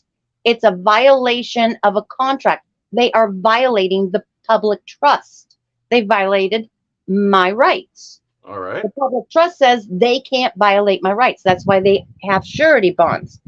Okay. Specifically, the surety bonds are in place to make sure you get your payment, as opposed to having to go after and put liens on the cop's house and his dog and his wife and his little rugrats and his We're cars. making the taxpayer pay for it, right? No, the taxpayer does not pay for it. The taxpayer pays for the surety bond, which is Right. like what you pay. What you pay for your insurance. You don't pay the whole amount that you pay out, right? That the insurance company pays out when you get in a car wreck. Right. Surety bonds, they don't pay for the full amount. We, the people, pay for that little tiny premium. Okay? Mm-hmm. When those cops violate your rights and you settle out of court, which is a win, Mm-hmm. or you get a win through a jury, Yes. the surety bond has to give you a check. They are the ones to pay you. And Okay. in return, that surety bond turns around to the cops and say, pay up, mother sucker. And Now they're you the owe, ones now who you put owe up. us the full amount, right? They have to pay the surety bond the full amount of what they were bonded for. And if they can't, Well, then the Then? surety bond takes their house and their car and their rugrats and their dog and their wife if they want it. I don't know. didn't you also say that without the surety bond, they can no longer work in the government? That's right. Because you have to have a surety bond to be a cop. See, everybody's worried about the cop's certification. Well, okay, he loses his certification. Let's say, okay, I'm in Texas. He loses his certification in Galveston County. Mm-hmm. Well, Harris County can turn around, give him one. Which is what they do. Yeah, it's called the cop shuffle. Okay. So listen, April, I have a couple people waiting. I want to do a whole thing with you, not just this little short segment that's rushed. Okay. So I'll set up a live stream with just you. We'll talk about surety bonds and everything else. I'm going to have Chris Ryder on next. Okay. Oh, I love that guy. Yes. Good. We love him I want to too. watch. Thank you so much for coming on. Okay. And we'll have Oh, I have to give it. I want to do one shout out to somebody who's been on your stream watching. Do it. For public safety, or not for. Oh, I just went wrong on the name. This is a public service. That's the one. They're both good. I've got complaints with the other one, but Oh boy. public. Here, hold on. I'll add him. You can talk to him. There It's he is. not me, is it, April? That you have? I'm for public safety, Chris Ryder. Hi, Chris. Hey, I do love you, but I have a couple complaints with you, but that's okay. Let's hear him. Hopefully, it's not because of all the drama the channel's been going through lately. No, the first one was I was the one who said, "Hey, I can help you with your audio stuff," and then you totally ignored me after that when I did not ignore you. I didn't. I think I figured it out before you told me. Is it doing good now? because you replied back to me. I was the only one who was complaining. Yeah, no, you were, and I had to figure it out, and you did help me because I went and talked to the technical team, and I think they got it straightened out. It seems like it's doing better now. Yeah, I can still make it better. All right. Well, I appreciate that. Thank you, April. I would love to help you guys out with that. But what is going on with all the drama, and what is it with that stupid phone call you did? You didn't let her talk about anything. You asked her questions. What's the deal with this? Whatever the girl she thinks you're doing something with. What is that all about? All right. What is it? All right. Oh wait, no. Let me talk over you and still ask another question.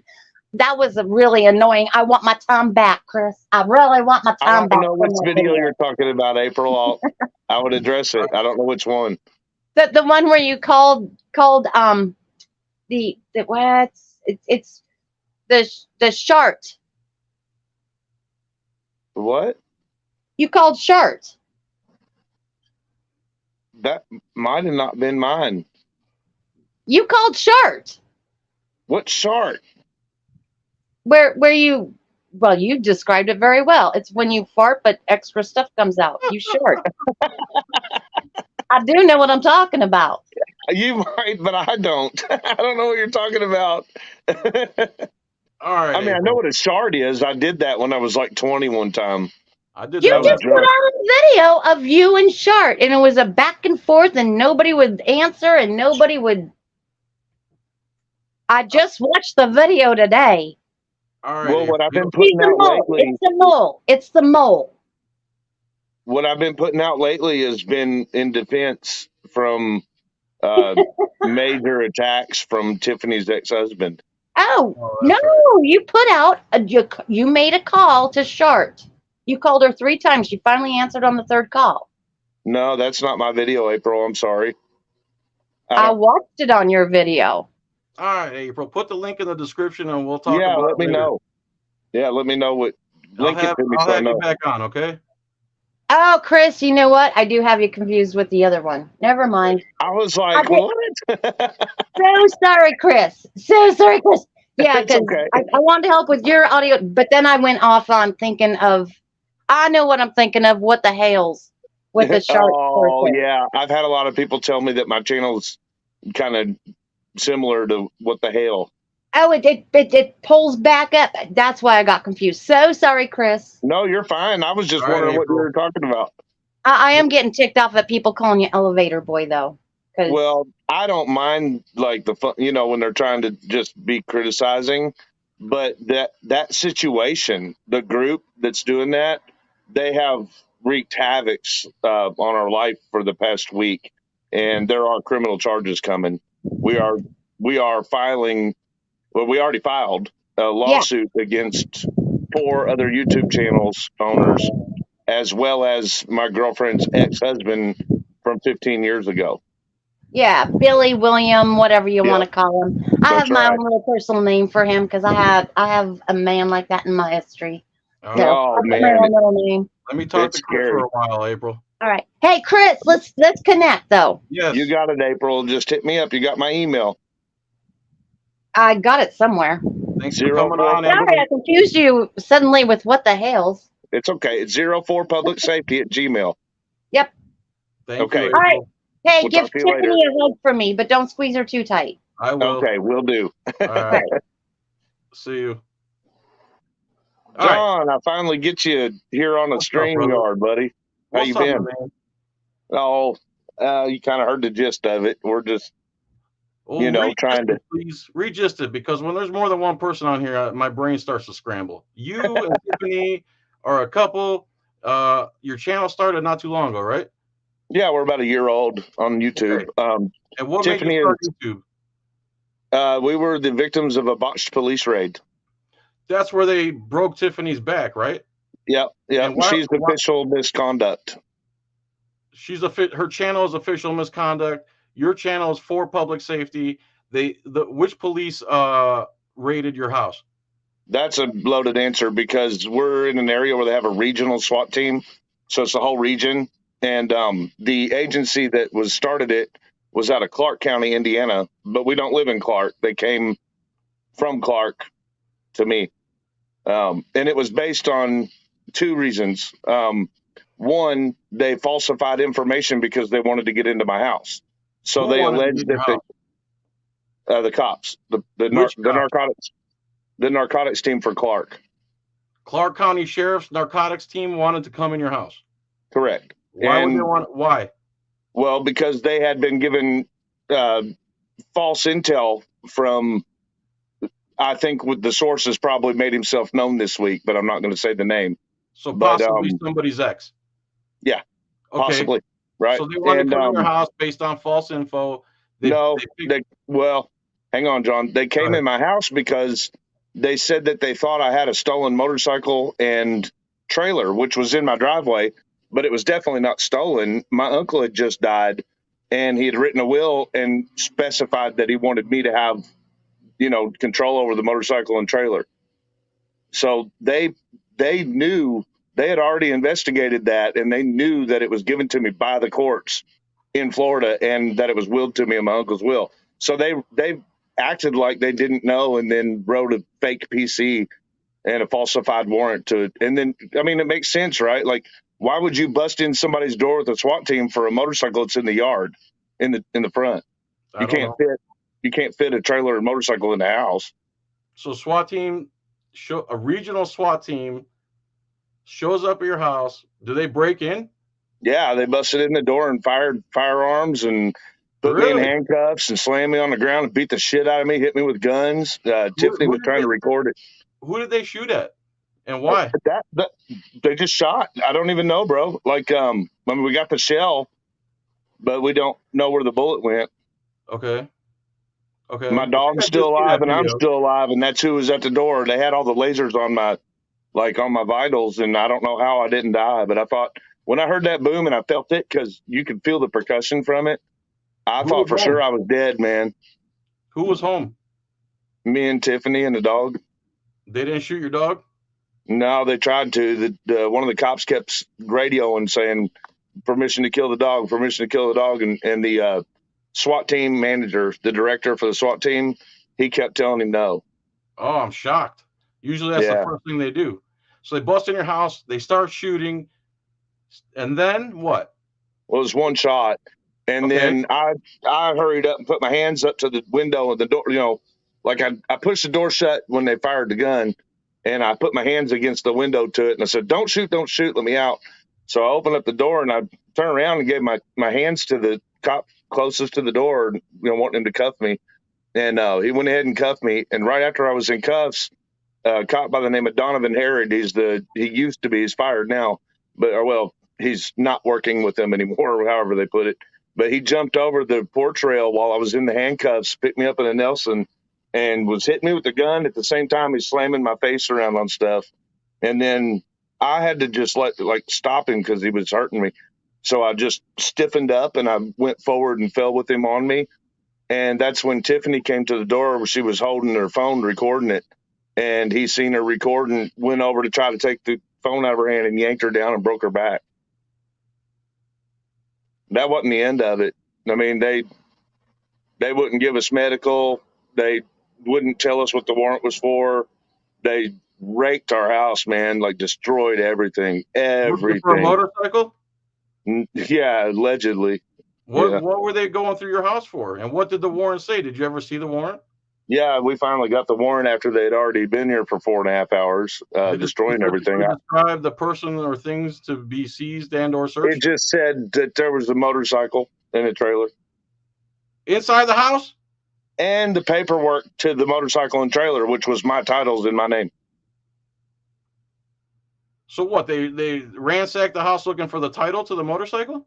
I guess, whatever their excuse is. So what they were screaming, John, the whole time they were here, what they were screaming was, where are the drugs? Where are the drugs? Where are the drugs? Oh, okay. And there's no drugs, I'm sorry, right? buddy. Somebody just rolled by on a four-wheeler. It's real loud. Go ahead. That's okay. And there was no drugs? No, we don't even drink. Good. Yeah, I mean, I'll do some drugs. I'm just saying. So I don't care about it, people doing drugs, but we just don't, So, okay, so they didn't find any drugs. No. What was going on for 4.5 hours? They just was looking for something that wasn't there for that long. It took them forever. And they didn't find nothing in 4.5 hours. Then what happens? Then they threatened to arrest me over a trash can. There was a trash can that I had bought from the city I lived in before here, and they made me show them a receipt for the trash can. They were going to try to get me for that. But wow. I actually fucking had a receipt. So, yeah. So they left. A trash can. Yeah. But they left. The title to the motorcycle? They took the motorcycle. They took the title. They took the trailer, and then they left. And then gave us a phone number for a cop, and left. So we went to the hospital when they left. Okay. That's when we found out. Paramedics. No, they wouldn't. They refused. They broke Tiffany's phone too, trying to get rid of the video, but it had gone to the cloud, so we retrieved it. Okay. Well, now where we're at, man, we filed a lawsuit, but we so there was an attorney, like April was just saying, you only have 180 days in Indiana. You only have 180 days to get your state claim done, and you need it. You really need it, and we didn't get it because there was this lawyer that called us like a couple weeks after the incident, Yeah. And I had been calling lawyers the whole time Tiffany was in the hospital, calling lawyers, you know. And I was getting callbacks, obviously, from lawyers. So I got this call from this lawyer, and we had just gotten documents from, like, finally just got the first run of documents from the sheriff's department that was, you know, pretty much responsible for the initiating it all. Mm-hmm. And my phone rings, and it's this lawyer that's literally like within view, that like has a big window, and he was right where we could see him. And he said, I heard you need a lawyer. And we're like, yeah, we do, for sure. Well, I'm over here at this office right across from the courthouse. And I was like, oh, what? I'm at the courthouse. Like, I'm here now. He goes, oh, we're right. It was his secretary. She's like, we're right here. And she waved at me. And I'm like, well, there you go. Well, we went over there and gave him money. And the lawyer himself was trying to get the documents we had just gotten. But we just started thumbing through them, you know. Hang on, that four-wheeler's getting ready to go by again. Sorry. Right. It's not really coming in. So go ahead. Don't relax. All right. Sorry about that. Yeah. He says hi to you, Tiff. Come on around and say hi. We're on stream. Come say hi. Official misconduct, y'all, in the flesh. Hi. Yeah. So this lawyer says, come on over here, and we go over there and we pay him. And the first thing he asks for is, he says, you need to keep those documents safe. You shouldn't have them. And we refused to give them to him. We gave him copies, you know. But we employed him. What? Documents of what? What we'd just gotten from the sheriff's department. Okay. Like supposedly the records, you know what I mean? Okay. Which we were brand new. We didn't know jack about law, you know. We didn't know nothing. And I mean, we just knew how to follow it, you know. But yeah, we didn't know what we had. We were just looking through it, and like police reports and, you know, like their initial PC and the warrant and all that stuff. Like that's what we were getting. So we just got it. And the first thing I noticed, man, I don't want to get too detailed here. We got an ongoing lawsuit. But the first thing I noticed is that each cop from the narcotics team that weren't supposed to be here, because it wasn't a narcotics thing, each cop from the narcotics team, the very first thing I noticed was that they each had two versions of the incident report. Two different versions. They wrote two different versions? Yeah, like the same document, the same cop with the same date and the same everything, but it was a different version. I think they had it in their, I think they were conspiring to make up a reason. I don't think the clerk meant to give Tiffany all those documents. So then my phone rings right after we got them, and it's this attorney across the street. And he says, come over here and give me them documents.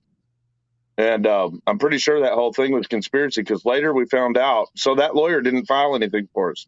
Nothing. He missed the state claim. And then he called me right after the state claim was missed, and I had no idea we missed anything.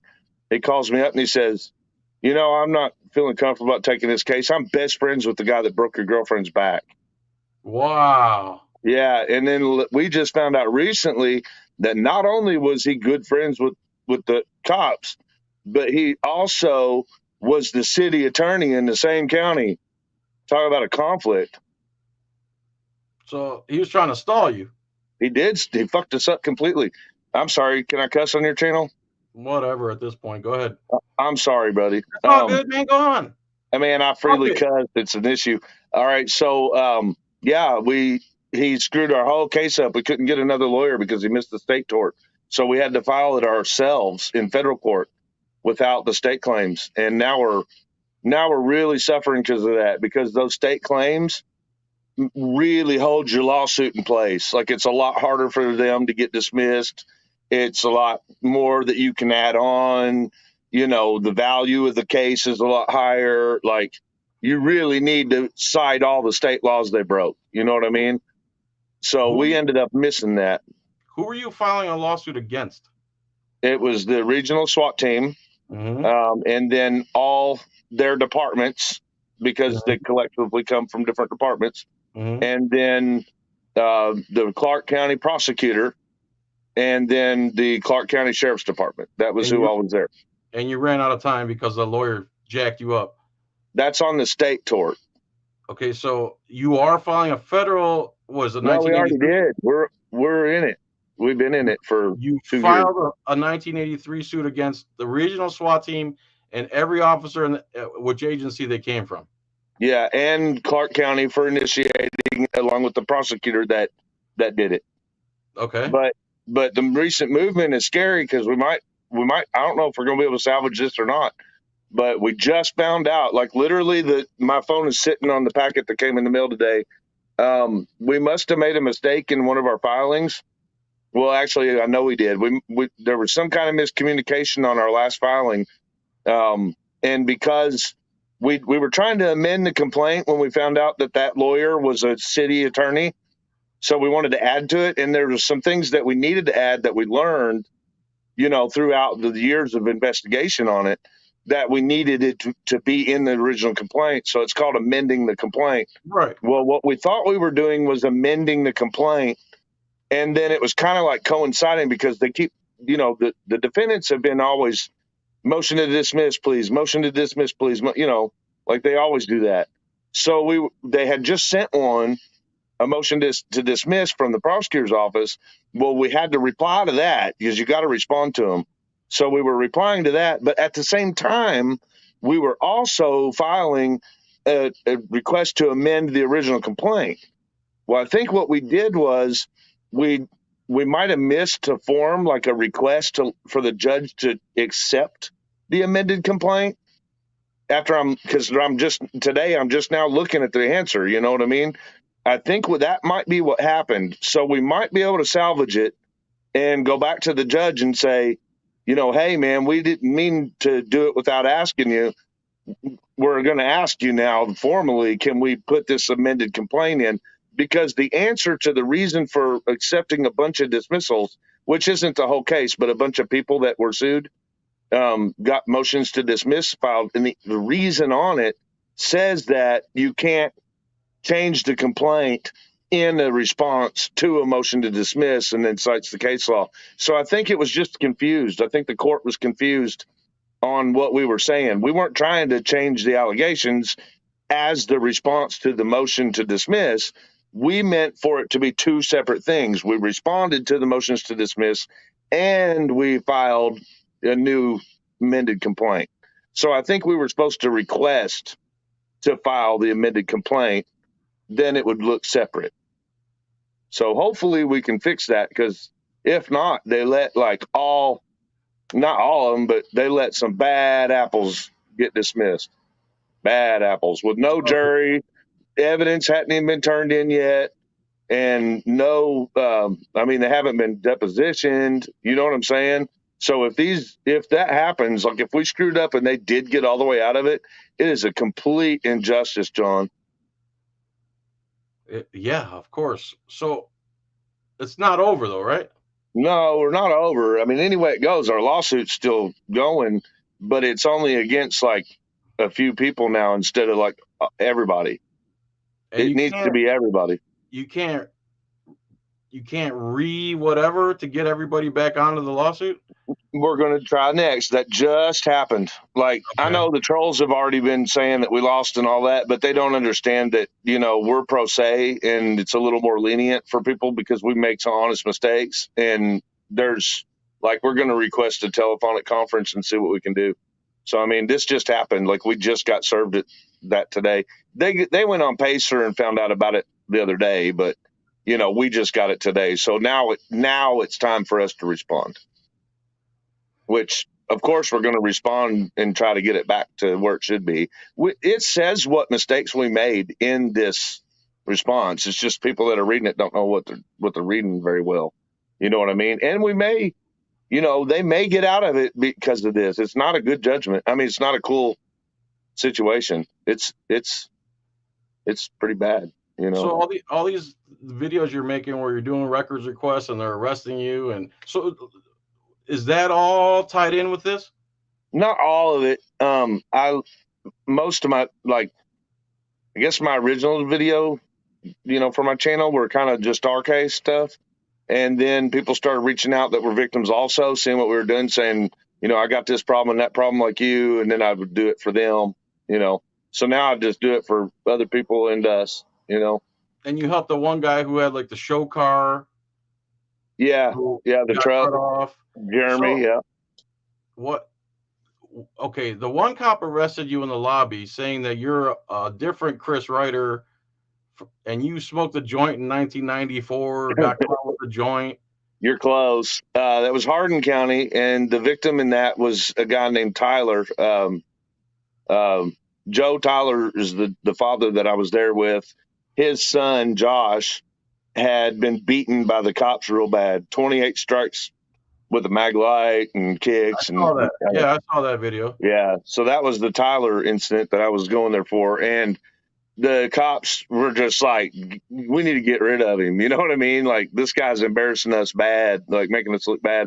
And I had just done a video to open the door on it, which is how I do my playlist. I always like do a video that's like from home where I gather all the evidence and stuff that of something I'm getting ready to go do. And Yeah. I had just published that video and it was against their sheriff's department. So I later learned in the recording, which you can see on my video called Conspiracy, the cop that arrested me was saying that they were just trying to get me out of Hardin County because of the video I did on the sheriff's office. That was why they arrested me.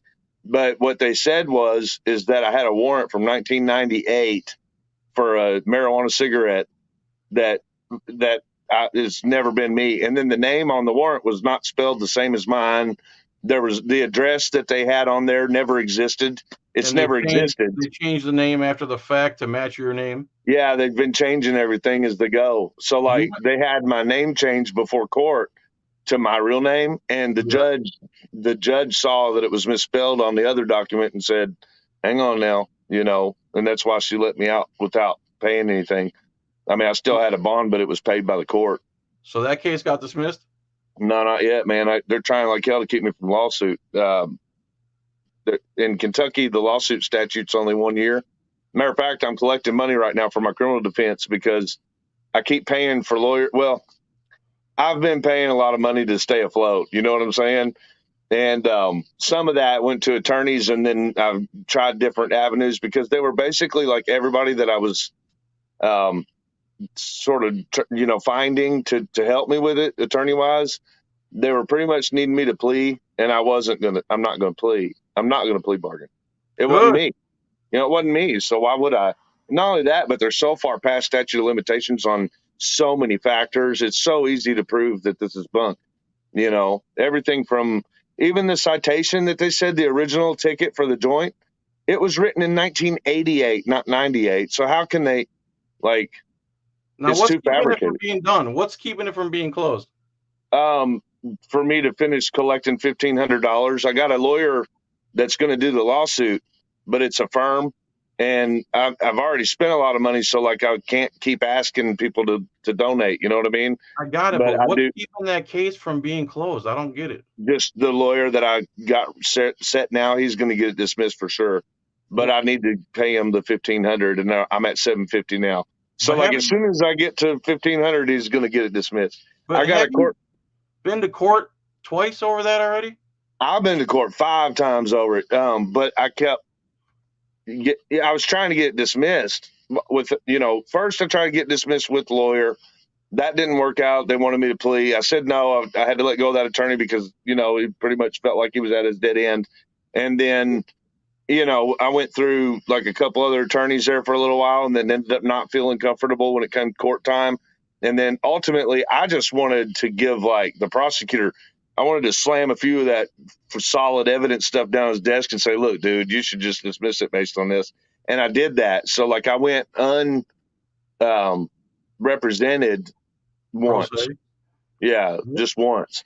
And the prosecutor had agreed to dismiss it with me. Well, when we got to court, he had lied. He didn't. So I was like, no, move it, do it another day. We're going to get a lawyer, screw you. And that's where we're at now. Yeah, they're playing games.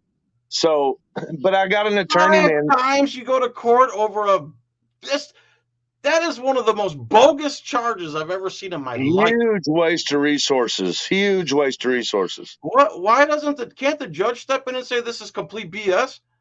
They're not.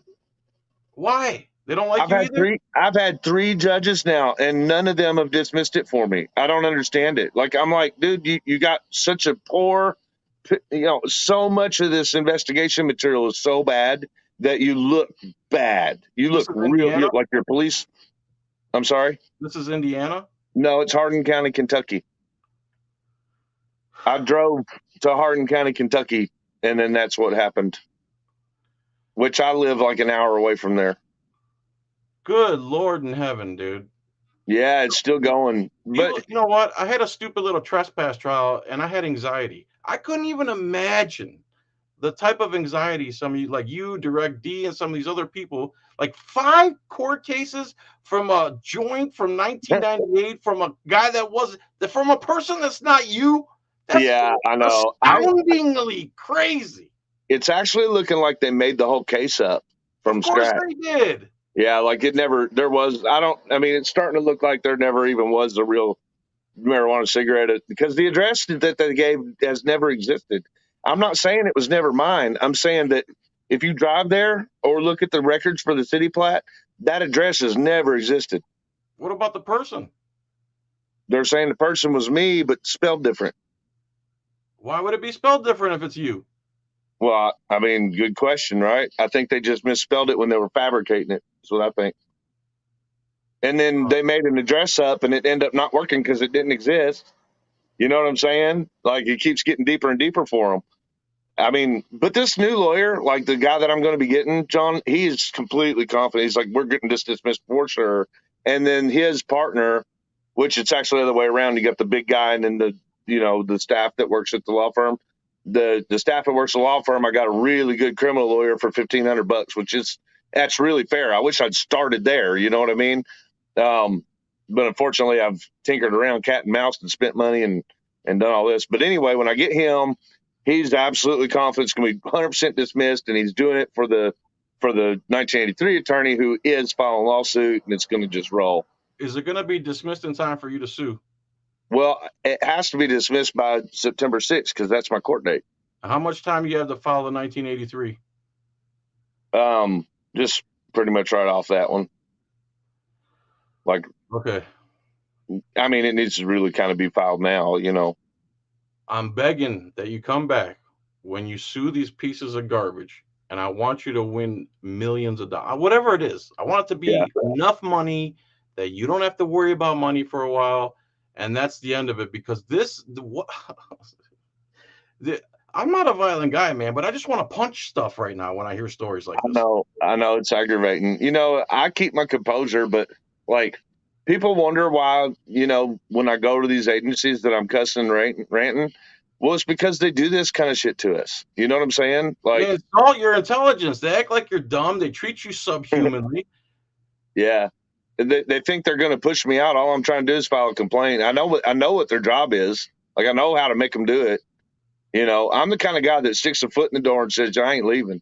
I literally stand in the door and put my foot in it and pull it away from them and say, I'm not leaving. I don't go in, but I won't let them leave either. You know what I mean? All right. That's what I do. Because we're going on 2 hours, 10 minutes. One more quick thing. There was a lady, you and Tiffany were waiting outside this lady's office. First, you went to her office, wherever, and the security guard said no. The black lady, I forget her name, bald, skinny. Okay, that's the Louisville Metro Headquarters Police Department. Okay, and who is she? She was the chief's clerk, assistant clerk. She's the person that has to schedule an appointment with any of the superiors for LMPD. And she wouldn't talk to you? Well, we were there. We were told that she was going to set us an appointment. Yeah. But she kept walking past us and wasn't going to do it. That was the second time? 4 times. That was the fourth time you're trying to set an appointment with her. Yeah, well, she kept walking away. Like, she knew that we were there to make an appointment with the chief. Or with somebody below the chief, but anyone, we had evidence that there were 4 cops that were violating people's rights and beating people up and stuff, which we still have. Right. And we tried to report it to the Attorney General and had problems there too. So we were at What's her name again? Who? Tiffany? No, not Tiffany. The lady who kept walking by you in the lobby, and then she took a Oh, package from one of the guys. I can't remember her name right now, John. All Unless right. She pissed me off too, man. Oh, she was real bad, bro. Real bad. She And then, was okay, so the super cop, aggressive. so when the cop came and shoved you up against the wall, The anything girl happened was with already that? kicking me, John. That woman, she was Yeah. kicking me and hitting me, like smacking me and pushing me and stuff, Yeah. because she wanted me to let go of the door. Well, So she all can I was ignore you. doing, I was just holding the door. I'm like, man, beat me up if Ignore you you. have to, but I'm not letting go. You know, you're going to do an appointment with me. And then the cop that I had gone and gotten, which she stole and said guard me with, you know, he was like, let go, you know, and he pushed me into the wall, and then he's like pulling back, and I'm like, do it, dude, I dare you, you know. And then Pulling back yeah, what? Like this? yeah, well, yeah, he had one hand behind the door, and it was like he was gonna try to find a moment to like get me, you know what I'm saying? I don't think he had it balled for a punch, but I'm absolutely sure that his agenda was to try to do some kind of takedown, and the wall stopped me from going down. Like I kind of let him be aggressive with her, and then he pushed me against the wall, and I didn't go down. So he knew, this ain't the moment. You know what I'm saying? Because I turned back on him and I was like, you don't touch me. And then he backed up a little bit. What was the conclusion of that? I got the assistant chief came out and we talked to him. Did you get to make an appointment? That was the appointment I was trying to make, was with somebody like that. So yeah, I got it. I mean, that was it. It was Now you Paul told him Humphrey. his buddy just assaulted you, and he was just like, whoa, whoa, whoa, whoa. What happened? What is anything happening with that? That's Paul Humphreys that came out. He's right underneath the chief of Louisville Metro. He's The as guy that high as they assaulted get. you. And we reported it to him and sent him an email later with what we talked about. And that stuff is investigatory, so I can't disclose. Okay. But that's where we're All right. at. You know, I got All right. that, but I don't trust Paul Humphreys. Like he's got a long history of covering for the bad cops. The one that was pretending that he cared about while you were there. Yeah, Paul. Yep. Okay. Yeah, but I got to report it. You know what I'm saying? That's my job. Sure. Okay. A bunch of people want to tell you stuff in the comments. Please go over the comments and see what they have to say. Okay. I'm going to go smoke a carton of cigarettes and eat 4 sandwiches. And then awesome. Thanks for coming on, dude. I really appreciate it. Oh, no, anytime, man. I never did get in touch with you by email. That's usually how I correspond behind the scenes. It's so okay. Just, you want me to put it in this chat, or can you remember it? It's just 04publicsafety@gmail.com. What, for us to talk outside of this? Yeah, for you to get a hold of me, and we'll talk behind the scenes. JohnFelix@gmail, or you know what? I sent you one. You didn't answer, John. Yeah, I suck, dude. I suck. Just call. You can call me directly. I'll give you my phone number. Okay. Okay, yeah, figure that out, and then we'll hook up for more. I'd like to collaborate more with you. Yes, sir. I really enjoyed you. Read the comments. April wants to tell you a bunch of stuff and how to do some things. And again, it's time for me to go. All right, buddy. Thanks for having me. Thanks for coming on. Yeah, we love your show, buddy. We love what you're doing. Thank you, man. I love what you guys are doing. You're wonderful. I appreciate that. Dynamic duo. Yeah, man, we're trying. All right. We'll talk to you soon. Take it easy. All right, everybody. I was expecting to do like a 45-minute live stream. Thanks so much for everybody. James Barnes, you and I will do a thing on our own. April will do another thing on our own. Everyone who's stuck in there, man, hit the thumbs up, blah, blah, blah. You know what to do. I'm going to quit smoking soon. My wife wants me to quit smoking for my birthday, for her birthday, I should say. So I got to do it. She's worth it. She's the reason I quit smoking to begin with. Without her, I wouldn't be anywhere, honestly. So much love. Check out my Etsy store. Help the dude who got a fake DUI. Help as much as you can, whether it's through information, financially, whatever you can do. Love you guys. Everybody. Yeah. My head hurts a little bit. Thanks for coming. All right. I'll see you later. and yeah, all that stuff. Bye, guys.